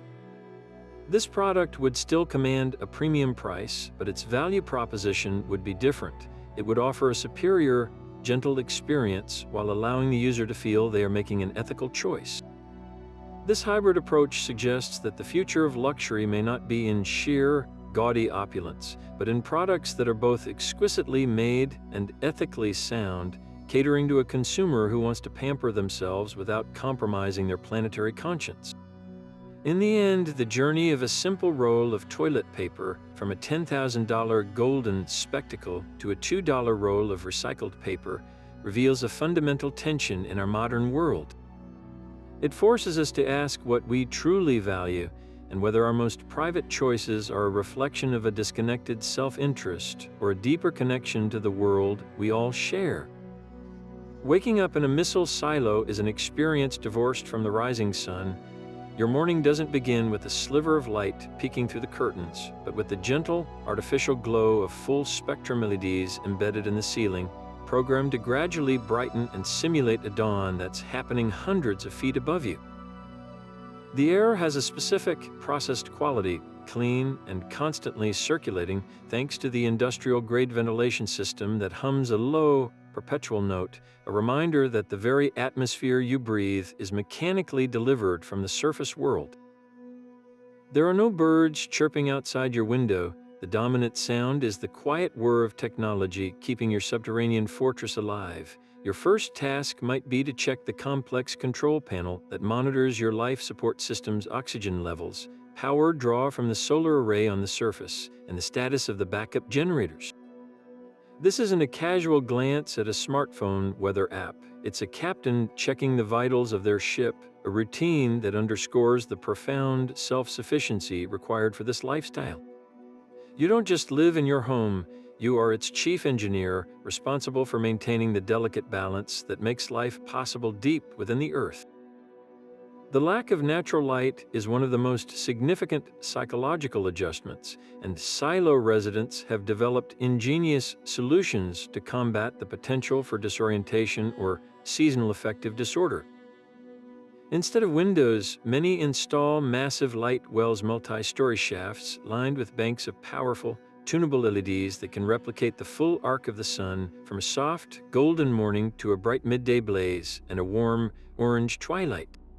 Some, like the famous Silo home in New York, went even further, building an entire multi-level glass house within the cavernous launch tube itself, allowing real sunlight to filter down and dapple the living spaces with natural patterns. This commitment to mimicking the surface world's rhythms is crucial for mental well-being. You can't simply step outside for a breath of fresh air or to feel the sun on your face. Leaving your home is a deliberate process. It involves ascending a long staircase or a freight elevator, passing through the massive, multi-ton blast door, and finally emerging into the open, a transition that can feel as momentous as arriving at a separate destination rather than just stepping into your yard. Daily chores take on a whole new dimension when your home was once a weapon of war. A simple trip to the grocery store requires planning. You make a list, not just of what you need, but of what you can carry down the narrow access shaft or fit into the elevator. There's no running out for a forgotten ingredient. Every errand is a calculated expedition. Similarly, receiving a package isn't a matter of it being left on your porch. A delivery driver must be given specific instructions to leave it at the surface entrance, and retrieving a large item like a new piece of furniture or an appliance becomes a logistical puzzle. It often requires a system of pulleys, a helping hand, and a great deal of patience to carefully lower it into the depths. This reality fosters a mindset of intentionality and resourcefulness. You become acutely aware of the objects you bring into your life, and the concept of waste takes on new meaning when every piece of trash must be carried back up to the surface for disposal. Yet, for all its logistical quirks, the silo lifestyle offers profound rewards that its inhabitants would never trade. The most obvious is the unparalleled sense of security. Living inside a structure with concrete walls several feet thick, built to withstand a nuclear blast, creates a feeling of safety that is simply unattainable anywhere else. The constant low-level anxiety about severe weather, tornadoes, hurricanes, even violent thunderstorms simply vanishes. For those with concerns about societal instability, the silo is the ultimate redoubt, a place where the chaos of the world above becomes a distant, muffled rumor. This security extends to privacy. Your home is a sealed environment, insulated from noise pollution, prying eyes, and unannounced visitors. The silence, when you choose to embrace it, is absolute and profound, a deep, resonant quiet that allows for intense focus and uninterrupted peace. It's a sanctuary in the truest sense of the word, a place where you can completely disconnect from the external world and reconnect with yourself, your projects, or your family without a single distraction. This unique environment also cultivates a powerful sense of community among those who live there, even if that community is just your immediate household. You are bonded by a shared, extraordinary experience and a mutual understanding of the challenges and triumphs that come with this life. Evenings might be spent not watching television, but gathered in the main living area, a space that was once a control room for apocalyptic weapons, now filled with the warmth of conversation and shared meals. The sheer novelty of your home becomes a constant source of fascination and connection. You live inside a piece of history, and that legacy adds a layer of gravity and meaning to everyday life. The massive spring-mounted floors beneath your feet, the original control panels preserved as art pieces, the sheer scale of the launch tube, these are not just architectural features. They are daily reminders of humanity's turbulent past and your own role in transforming a place of fear into a sanctuary of peace. Life in a missile silo is a study in beautiful contradictions, where the ultimate symbol of destruction becomes the foundation for a life of profound security, intentionality, and quiet, underground wonder. And so our journey through the weirdest American purchases comes to a close, leaving us surrounded by a landscape of golden pizzas, subterranean missile silos, and petrified chewing gum. It's a lot to process when you take a step back and look at this collection of transactions, from the $400 million bridge to nowhere to the $2,000 Kurt Cobain Pringle. You start to see a pattern emerge, a fascinating portrait of the American consumer spirit that goes far beyond simple materialism. These aren't just stories about people with too much money, they are stories about people with big ideas, wild imaginations, and a fundamental desire to reshape the world around them, one bizarre acquisition at a time. At its core, this whirlwind tour reveals a powerful cultural engine driven by three distinct, yet often intertwined, forces: the pursuit of status, the hunger for experience, and the sheer, unadulterated joy of creative expression. On one end of the spectrum, you have the undeniable pull of status and exclusivity. The $10,000 toilet paper roll and the private submarine are not just products, they are proclamations. They serve as undeniable markers of success in a society that often equates net worth with personal worth. For the individual who owns them, the value lies as much in the story they tell others as in the personal pleasure they provide. It's a form of social signaling that communicates, I have not only arrived, but I've arrived in a way that is so complete, I can afford to be whimsical with my wealth. This is the logical extreme of conspicuous consumption, where the price tag itself becomes the primary feature, a number so shocking it guarantees conversation and cements a certain legendary status. Yet even within this display, there's a strange kind of creativity, a desire to push the boundaries of what can even be considered a luxury item, to gild not just the lily, but the very roll next to the toilet. But then you have the collectors and the preservationists, whose purchases are driven by a deep, passionate connection to history, fandom, or a specific niche.